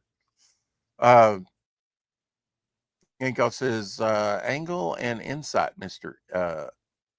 Acevedo. Now you've worked with have you worked with your cousin, and I say that in loose quotes, the other Acevedo that's out there? Me and Preston, we haven't Yeah. had an official project yet, but Yeah. this is my homie. So yeah, I'd love to hit him up eventually, get something maybe for the next anthology possibly. So he's always been Preston's always been cool. So he does a lot of great work. So he's Yeah. definitely. I have a short list of guys that I want to hit up. I want to hit up Eric Nino-Talski. So a couple other names out there that I want to hit up and just kind of. Yeah. And since we can get if we can get some of these campaigns up there a little bit, I can't afford to hit these guys up. So Yeah, you do have your short list and you meet people along the way and you kind of get to know them and, hey, how about a commission here, or this or that? Yeah. And Mhm. you can't get around to everybody, Yeah. it's just Mhm. too much, especially when you've got so many stories to tell, like you say, and I guess you try and match the artist. Hey, Carrie, you try and match the artist with the style that you're going for, right? I mean, in your mind, you've Yeah, a kind of little got bit, and that. also like just kind of bringing who can bring the character to life. Who can because usually I just do one cover. Like I don't do alternate covers. Like Yeah. you'll get Yeah, I was one going to cover for ask the about that campaign. Kickstarter. They Yeah, say likes a lot of variant covers, and I don't know why yeah, you would. I mean, yeah, I guess they just like variety over there. I don't yeah. know, but Yeah, that's why I uh, did the line art version because I thought well, that's something I can offer that actually makes sense. mhm. Like but yeah, like when I did something like Ricardo doing the blood bone, like have that one image, that one thing that can really be like, all right, this is blood bone. Like this is what I can represent. Mhm. So it's kind of like a cool way to do it. Dan Dahl did the Ace 3 cover. He beautifully captured. I was going for the team book, the kind of X-Men group shot feel. Right. So each artist that I pick for covers is just kind of bringing that kind of image how I want it to be presented. And Hal did a great job here. Like I said, wanted to showcase all the characters from my universe, bringing them all together in one image. So he did a great job. And it's kind of like a Virgin Jam cover, isn't it? Yeah. Except, but that it's usually on Jam covers, you have different artists doing different elements. But I mean, this is the same artist, but yeah, you got all your IPs right here. That's got to be very satisfying, Yeah, it's incredible when he sent me after doing that it for first. 5 years. Yeah, once he sent me this right here, this line art version, I was like, oh my god, this is gonna look. I know it's got so much insane. going on in it. That's what I'm saying. If you got good black and white, there's no reason to do it in color. But then you look at this and you go, wow, because the Ace is very colorful, character. Yeah. Words, we don't need no stinking words, just even got the sound effect in there. Yeah. That's great. I get with the speed lines there, a little manga feel, Can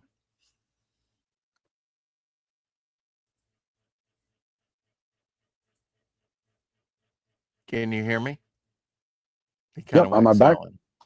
Okay. Yeah, you're back. Yeah. Yeah, I was saying that, on the boxing scene here, a lot of speed lines like manga, I guess. Yeah. And close-ups of the eyes there. Kind of get a little manga feel with this artist. Yeah, Barbusco's that kind of very kind of like it's like a blending of both kind of styles.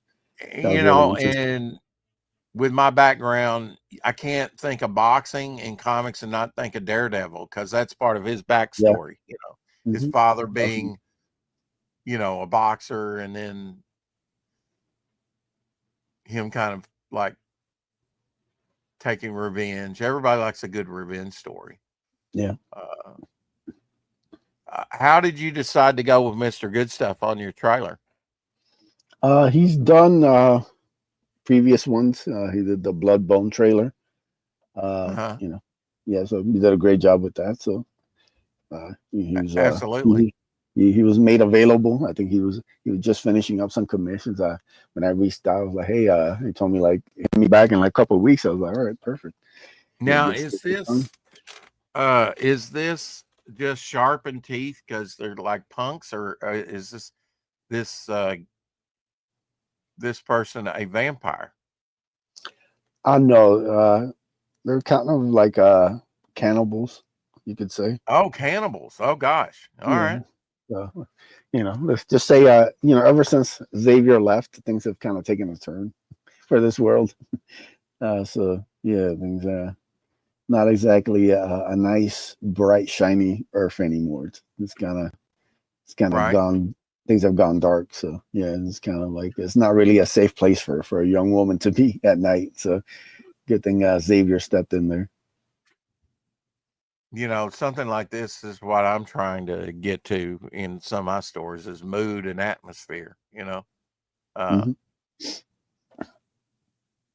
this character here, just simple design, but very engaging, almost like the old vampire Nosferatu, with those long claws. Very kind of menacing with the long claws. I kind of get a Joker vibe because of his mouth, as well. Yeah, a little bit, yeah.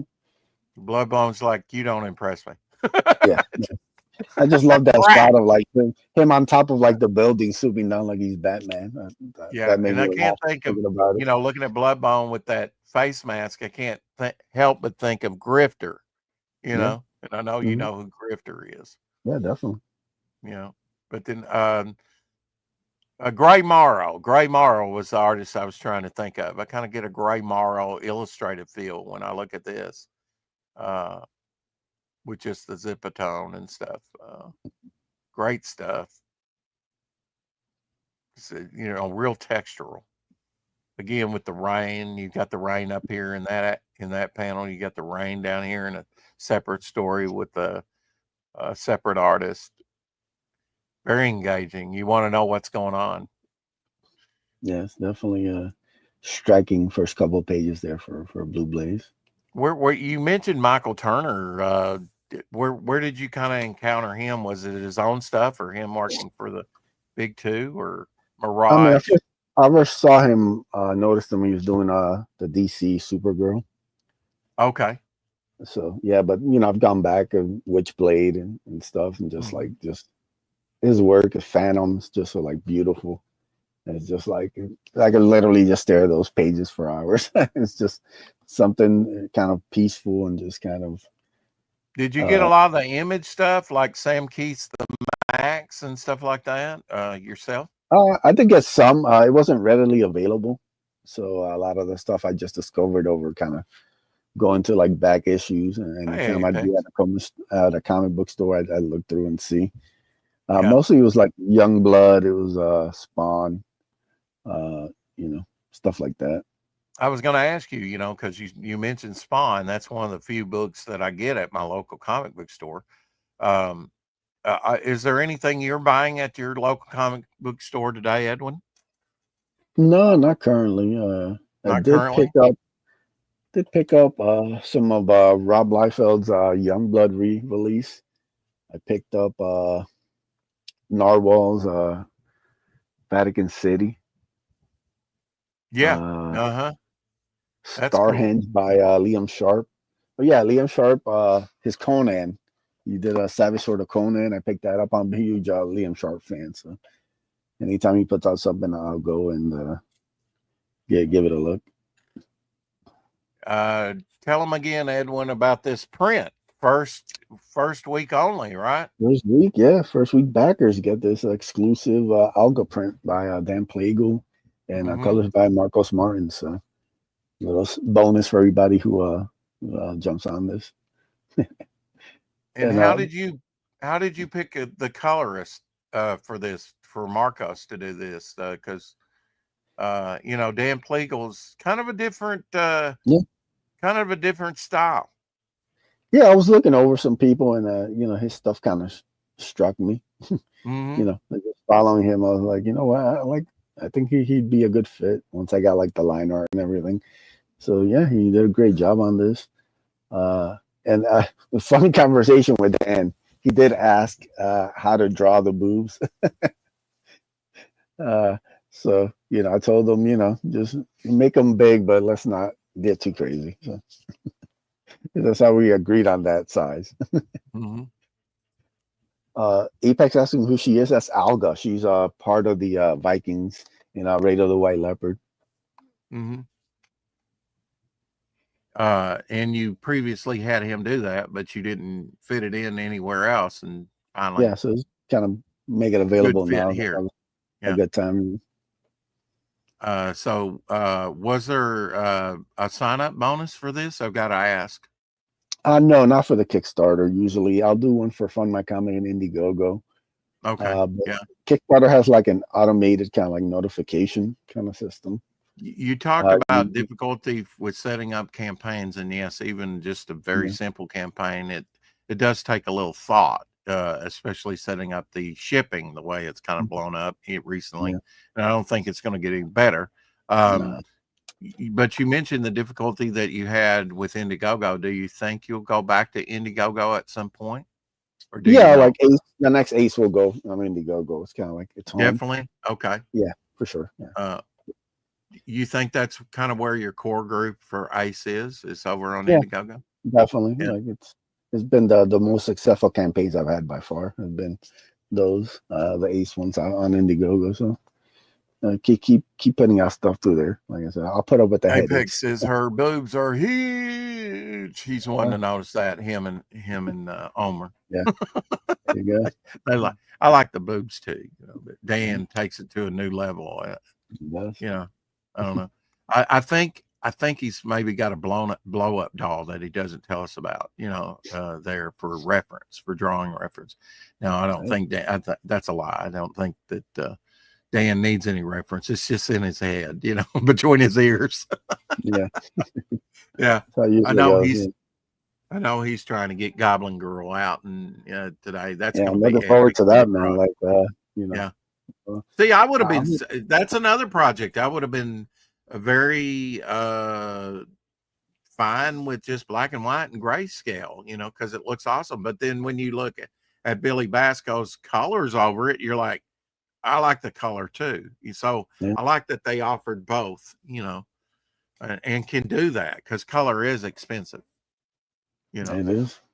Yeah, Yeah. it's one of those things. Like to me, the way I deal with it is every project kind of has its own like setting and tone. So when I see Ace, I see it, like I said, as one of those kind of early 90s Marvel books. So, you know, I see it in color. I see it kind of just something like Rated White Leopard. I love like the zipper-tone, the kind of gray tones Avery did. And like, I don't think it needs anything else. There's so much detail into each page and each frame that it just pops by itself. Bloodbone, I'm a little 50-50 on whether I just wanted to keep it traditional. Or colors. The first one will be traditional black and white, just because Joe. Can I give you an idea for Bloodbone that might even be good for a second ash can? Mm-hmm. Do the Frank Miller route, or I mean, he wasn't when you know when it comes to this thing. I think Frank Miller's synonymous with that. You know, like black and white with a little red, because with Bloodbone you got to have the splurting blood, right? Yeah. So if you just did a black and white, very moody black and white, you know, noir type, I mean, off the chain, whatever, but like that alley scene on that other story, stuff like that. And then when he gets into the fray, a little red for the blood, that's all you need with that character, I think, definitely, for a nice little project. So you might try that out sometime. Yeah, Just saying, you know, that's what I'd like to see. You know, I think it's kind of like Schindler's List, right? The little girl's red shoes in that movie told a story, all a sort of a sub story within the greater story of what was happening, you know. LJ.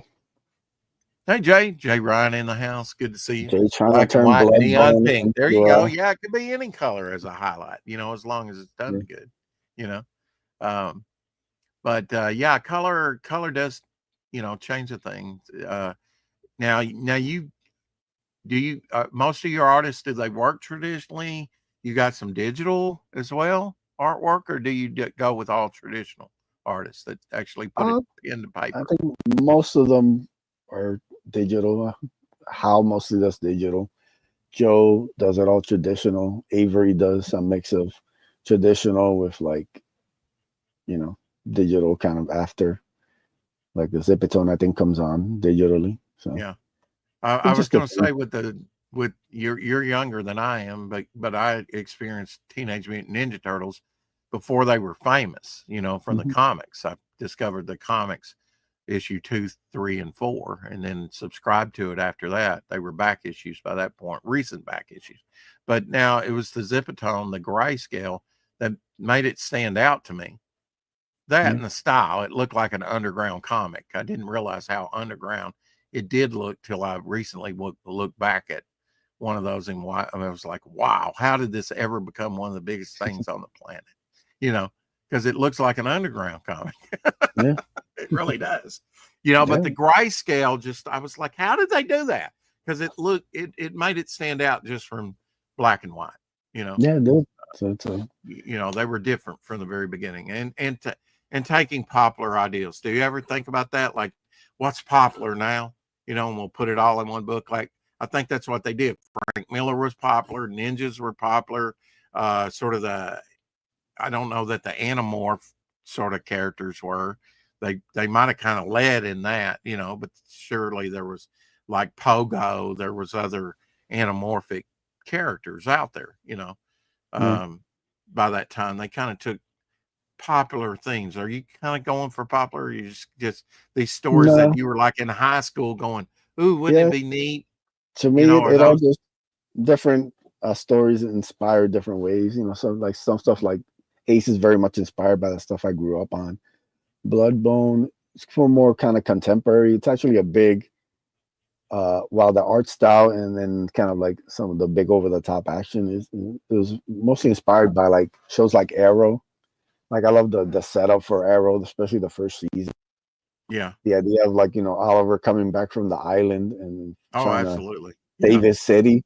That's very much Bloodbone. Bloodbone comes back to his city, which has been overtaken by this criminal organization, and it's basically they're kind of like abusing the people of the time, taking advantage, and he doesn't like that, so he's trying to set the city right through the only way he knows how. So yeah, and then Raid of the White Leopard is more kind of like a movie idea in many ways. Not that it was ever meant to be like a movie script or anything, but it's kind of like a big fan of like 13th Warrior. So like Vikings has always been something I've been. I've seen a lot of the documentaries. You're dealing with a lot more characters in that, right? Because Yeah. you got a whole ship crew and stuff. You got Yeah. a lot of characters in that. Yeah, the just like dealing with normal Vikings and kind of like this strange island was really appealing to me. So yeah, each story is just inspired by different things. It's sad they kind of went off the rails with Arrow after a while. I think there for a while they were trying to do some Batman First 2 stories. seasons are incredible, and then after that, it just kind of started bringing in magic and all this other stuff, and it just kind of went sideways. You had I'm trying to think of his name. He made his first appearance in New Teen Titans #2. Deathstroke. Deathstroke. Thank you, sir. There's so many characters out there. But yeah, they put Deathstroke in there. That was kind of nice, Yeah, Mono was amazing as Deathstroke. He was so like imposing, and it has some of the best like TV series scenes ever. Like it was so well done. That's kind of broke my heart after like season 3 and 4. Just like the quality just kind of went down. Yeah, I lasted longer with the Flash than I did Arrow, and that was pretty sad. Do you think that they were trying to fit in some Batman stories on that? Yeah, I just think they just lost focus. They started to like grow the verse instead of just staying focused. I heard that they were trying to. They didn't have the rights to do Batman, so they kind of adapted the Batman stories for Arrow. Him as kind of a surrogate for Batman. But yeah, it was intriguing. Here's a millionaire son that has a shipwreck and is on the island, and that did follow the early comics lore with Oliver Queen. And it was kind of engaging, and then it just kind of went off the rails after. Yeah, I think like once they introduced Ra's al Ghul, and they did kind of like almost like a Batman Begins kind of the Lazarus Pit, all that. They kind of just said it too. And you're going to come out of the Lazarus Pit kind of crazy. That's a side effect of the toxic effects of it. So that's always kind of interesting. And I don't know who created Ra's al Ghul, but the co-creator probably was Neil Adams, because he was all the time bringing Ra's al Ghul, I guess the writer was, but I can remember some iconic Ra's al Ghul, even in big Treasury editions, where there's Ra's al Ghul, he was kind of like the Moriarty of Sherlock Holmes, the big fool, Definitely. Derek, what up? Do you have, hey, Derek, do you have any major villains that's going to be coming for Ace in the next one? Not as of yet. Like I said, I'm working on volume 4 right now, kind of piecing that together. Like I said, most of the villains that I'm working on right now are for Bloodbone. I'm just looking for characters that can kind of bring a challenge to him. And also like, I think like Xavier's gonna have some fun villains too. So I've got to ask this. I probably asked you this before. Why comics? How'd you get into comics? You were a comic reader. How did you discover crowdfunding? Why go through crowdfunding? Good distribution, Yeah. So I mostly discovered this new kind of scene in like 2017-ish. Okay. Mostly joined Twitter, started following different channels on YouTube, and just made friends in the chat. Found out everybody was hanging out on Twitter, so decided to join the madness that is Twitter. And just met all these cool people, met a bunch of comic book fans, but also met a lot of creators and artists, which was it's kind of like what inspired the idea of like, it made it real. All these people were like crowdfunding their own books, and they were like very DIY, and something that wasn't really available back in when I was thinking about doing comics after like high school and stuff. So yeah, I got inspired. I came up with this idea for the Ace, I had some help working on the script and putting everything together. I worked on it for like a good 6 months before even reaching out to an artist or anything. I just wanted to make sure the script was good and people felt like, I was on the right path. And then, reached out to a guy who had done some work for me. He'd done some commissions, and I asked him if he was interested. And I gave him the pitch and he said, you had me. You got me at the alien shark guy. I was like, perfect. And we just started working on it. Yeah. And he's been great asset getting that first book together and creating that. And, like I said, I put it up on Indiegogo, my first campaign. It got funded. And it's been an incredible run since then, getting to meet all these other fellow creators and artists and putting out all these different books. I think for me, that was kind of unexpected that I would meet so many different creators and work with so many different artists and writers and things like that. And now you write all the stories. Is that correct so far? And is that your plan going ahead? You're going to be the main writer. Yeah. Do you edit, or do you have someone else you kind of have look at it as well? I edit, but all the Hardline guys, they see my work. We're always showing each other what we're working on. And, also have my letterer SK, he's also a creator himself. So he goes over scripts and stuff, make sure everything's as far on the spelling and the sentence structure and all that. He's very good at kind of going over that. Yeah, so it's like a team process all the time. Yeah, it's like a good team process. I say, I trust the guys' opinions on stuff, and we're always bouncing ideas and kind of checking each other's work. So it's been a good process. So I mean that's cool when you can get behind the scenes like this or whatever. I know we're broadcasting now, but I mean and brainstorm, right? Just kind of throw around ideas or talk about what you're working on. And, kind of inspire each other and keep, because it is a commitment, right? I mean, for some of these artists, I mean, if you're not doing all the work yourself and I want you to draw me a 36-page. Some people can do it like that. I mean, no problem. I'm committed. I'm professional. But there's some that start and don't finish, and I hope you never run into that. But it is a commitment. I've only ever had one issue with an artist that I've had to get my money back. Everybody else, I'll usually try and do guys who have a track record. The reason I hit up Canales was because he was already working on a book and he'd already put out stuff, so I knew he was a kind of proven track record. Yeah. So usually everybody I've hired has been a recommendation from somebody. So it's like I get like the verification for somebody's work and stuff, and I look over it, make sure if it matches my project. Then I reach out to them and kind of deal with them and see kind of how, like one thing I have to have is like I need somebody who's gonna be into whatever the project is. You kind of need to be into the idea. So if you're not, I'll look somewhere else. So that's a lot of kind of showing the work. If it's just work, it's the kind of struggling with it, and you may not get what you want. I'm looking for guys to now I know you scheduled way ahead. You're in your first week. You've just launched your Kickstarter. Where are you going from here? What other channels are you going to be hitting up here? This week I'm doing Yang's channel on Thursday. Doing J-Bots Thursday. I'm doing Hardline tonight. I think I got Unhinged and K-pop on Sunday. I'll be doing them. Yeah, so I've got a bunch of people I'm reaching out to. You do have plans every Monday night of doing Hardline? Yeah, every Monday we do it. Like I said, 250 some episodes. We'll be there. Yeah. It seems like you're juggling a lot right now, my friend. Oh yeah, it doesn't stop. But I guess, kind of like I know, like this was the time. Like the next 2 months are gonna be what it is. That's why I took like 6 months off from doing months, so I can just get ready. I just saw you everywhere on your last campaign and I know we had you as a special guest on Rexx and Apex show.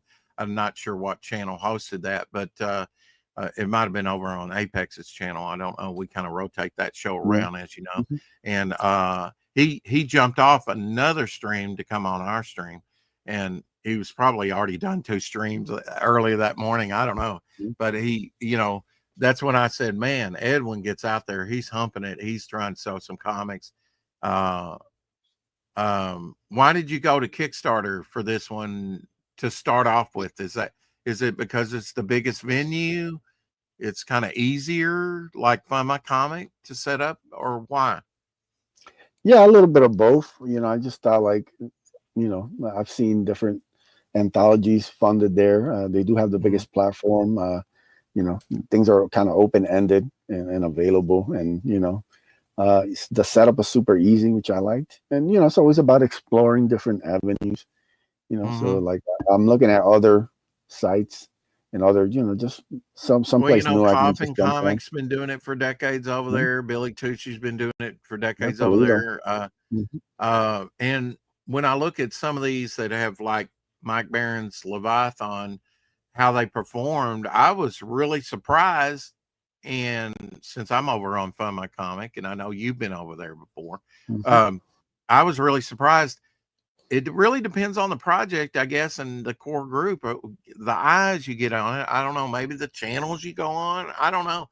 But I was surprised to see on that project that Fun My Comic was beating out Kickstarter. I was surprised that it beat out Indiegogo sometimes on some, it was amazing how it was trending to me. I was like, wow, I would have never thought that the very smaller Fun My Comic would even. But if you have your core group, I think people follow you around. Like I know we've had Joe Ball in here. We've never had Joe Ball in here that I know of. And people are showing up for you, in the chat, to support you and to see what's the newest thing from Edwin Acevedo. That's got to be a good feeling. Oh, it's great, man. Like I said, I had a blast these last 5 years, not just as like a creator, but just being in this space, met some awesome people, some great, read some great books. I'm excited for the future of this movement. So now, do you automatically sign your books, or is there a sign up if they can contact you and say, hey, I bought your book, can you sign it for me? How do you do that? I haven't really offered signed copies. Okay. I might start. I think I've one of the things about me, I just wanted to kind of earn my stripes when I first came in.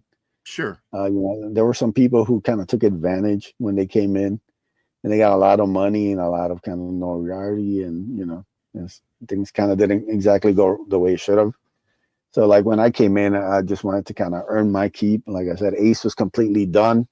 I got fulfilled on time, and kind of started to build kind of what you can expect from me, and I've kept that up over the 5 years. So right now I kind of feel like I'm in a comfortable spot of I've kind of earned my stripes now. People kind of know what to expect, and these books, they're gonna get to people's hands. Even sometimes they, there happens to be some delays and stuff, but everything you pay for, you'll get, and it's going to be good quality. And so, yeah, maybe for the future, I might start just doing signed ones for everybody. But yeah, not quite yet. Maybe for I know like Keith Gleason, he's happy to sign everything of his Mighty Mascots, whatever. I mean, even back trust me, stuff. If you go to Terrific on this Saturday, I'll be there, and you can find me. I'll sign your book if you meet me there. So yeah. Now you're not setting up a table; you're just going as a fan, but you'll be around. But I will be kind of making the rounds, so I'll see any of the indie people who'll be there. I'll probably say hi to them. So you will see me there.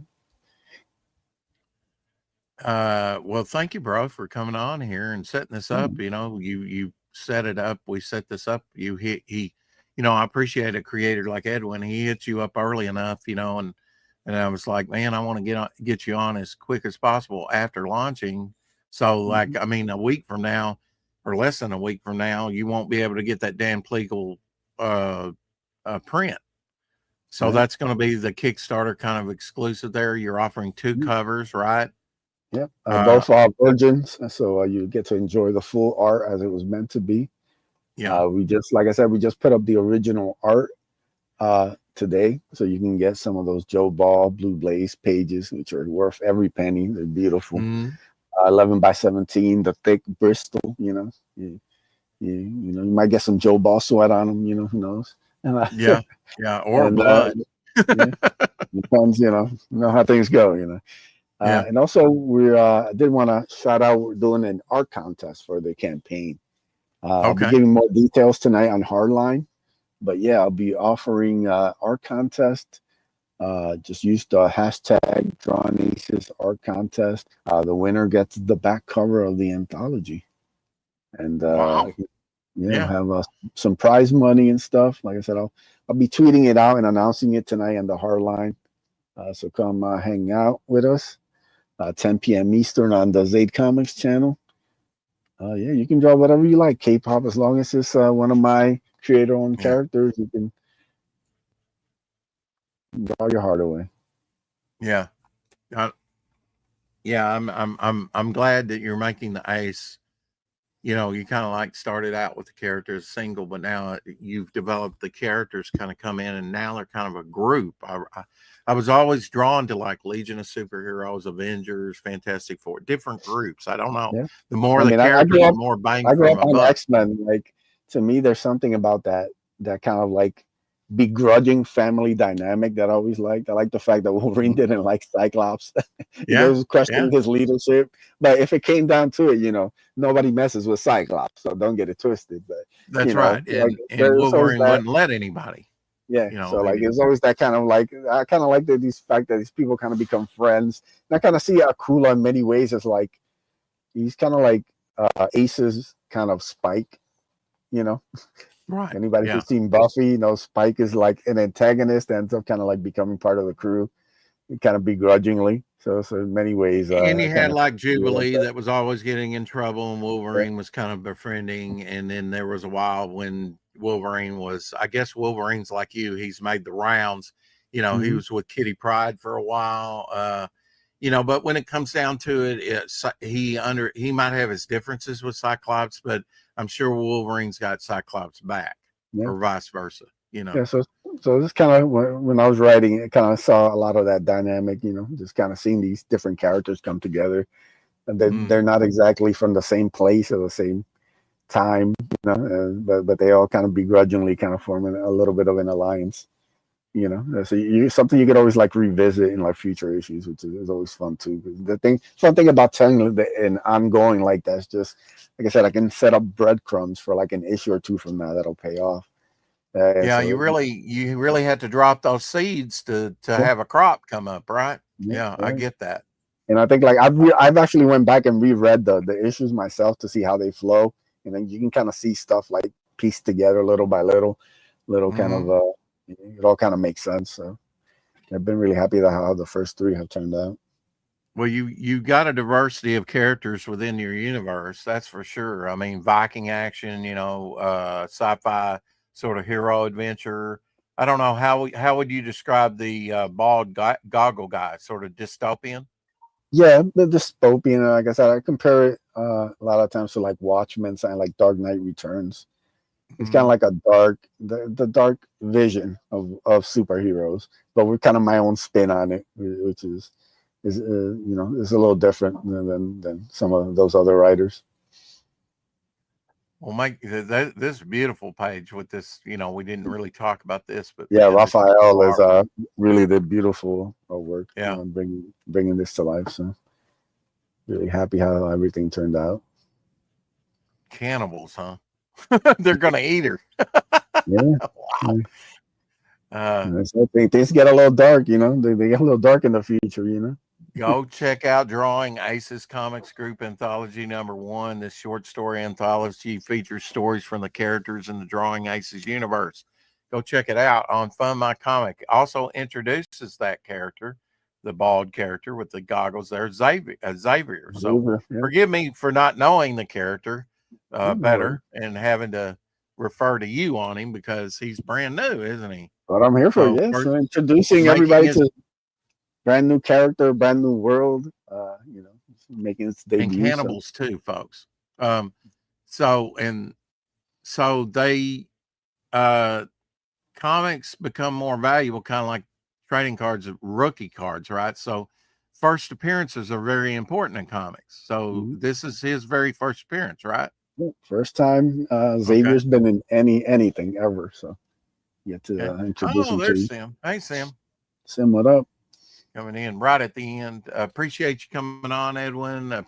Appreciate you reaching out early and giving us this opportunity. If you want to come on before the campaign ends, or another one you start up on another platform or ends on a, just hit me up anytime. Yeah, for sure. I always enjoy you and talking about your universe and your future plans, because you put out quite a few books in just a very short time, and I know it's been a lot of work, but it's been rewarding.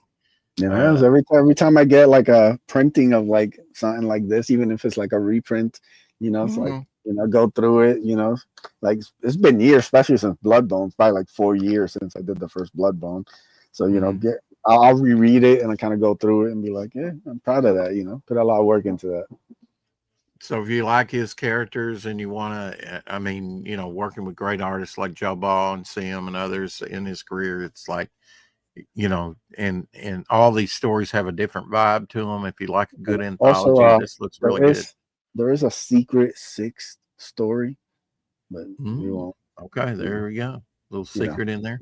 Yeah, now you've done specialty covers before. Do you think you'll do a specialty cover again, like full or something? Yeah, I think I'm gonna do another foil cover. Yeah, I really like how the way the Bloodbone one turned out. So we might be offering that up in a future campaign. All right. Well, I know.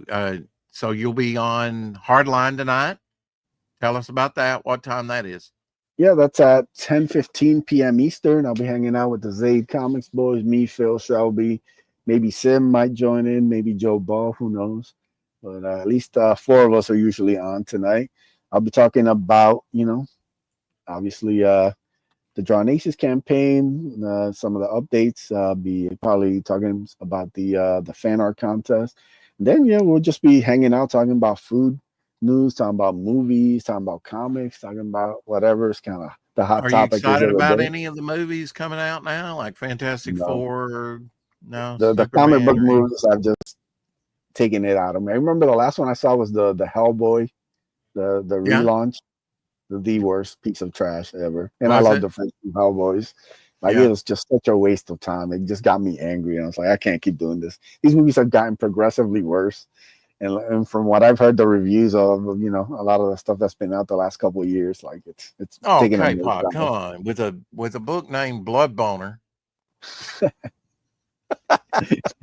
Yeah, there's gonna be the haters, there's gonna be the jokesters out there. What can I say? Omer.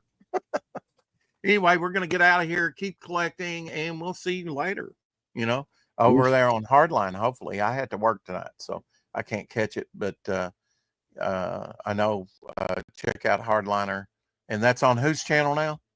Zaid Comics channel. Zaid, okay. Tell them Brandon, yeah.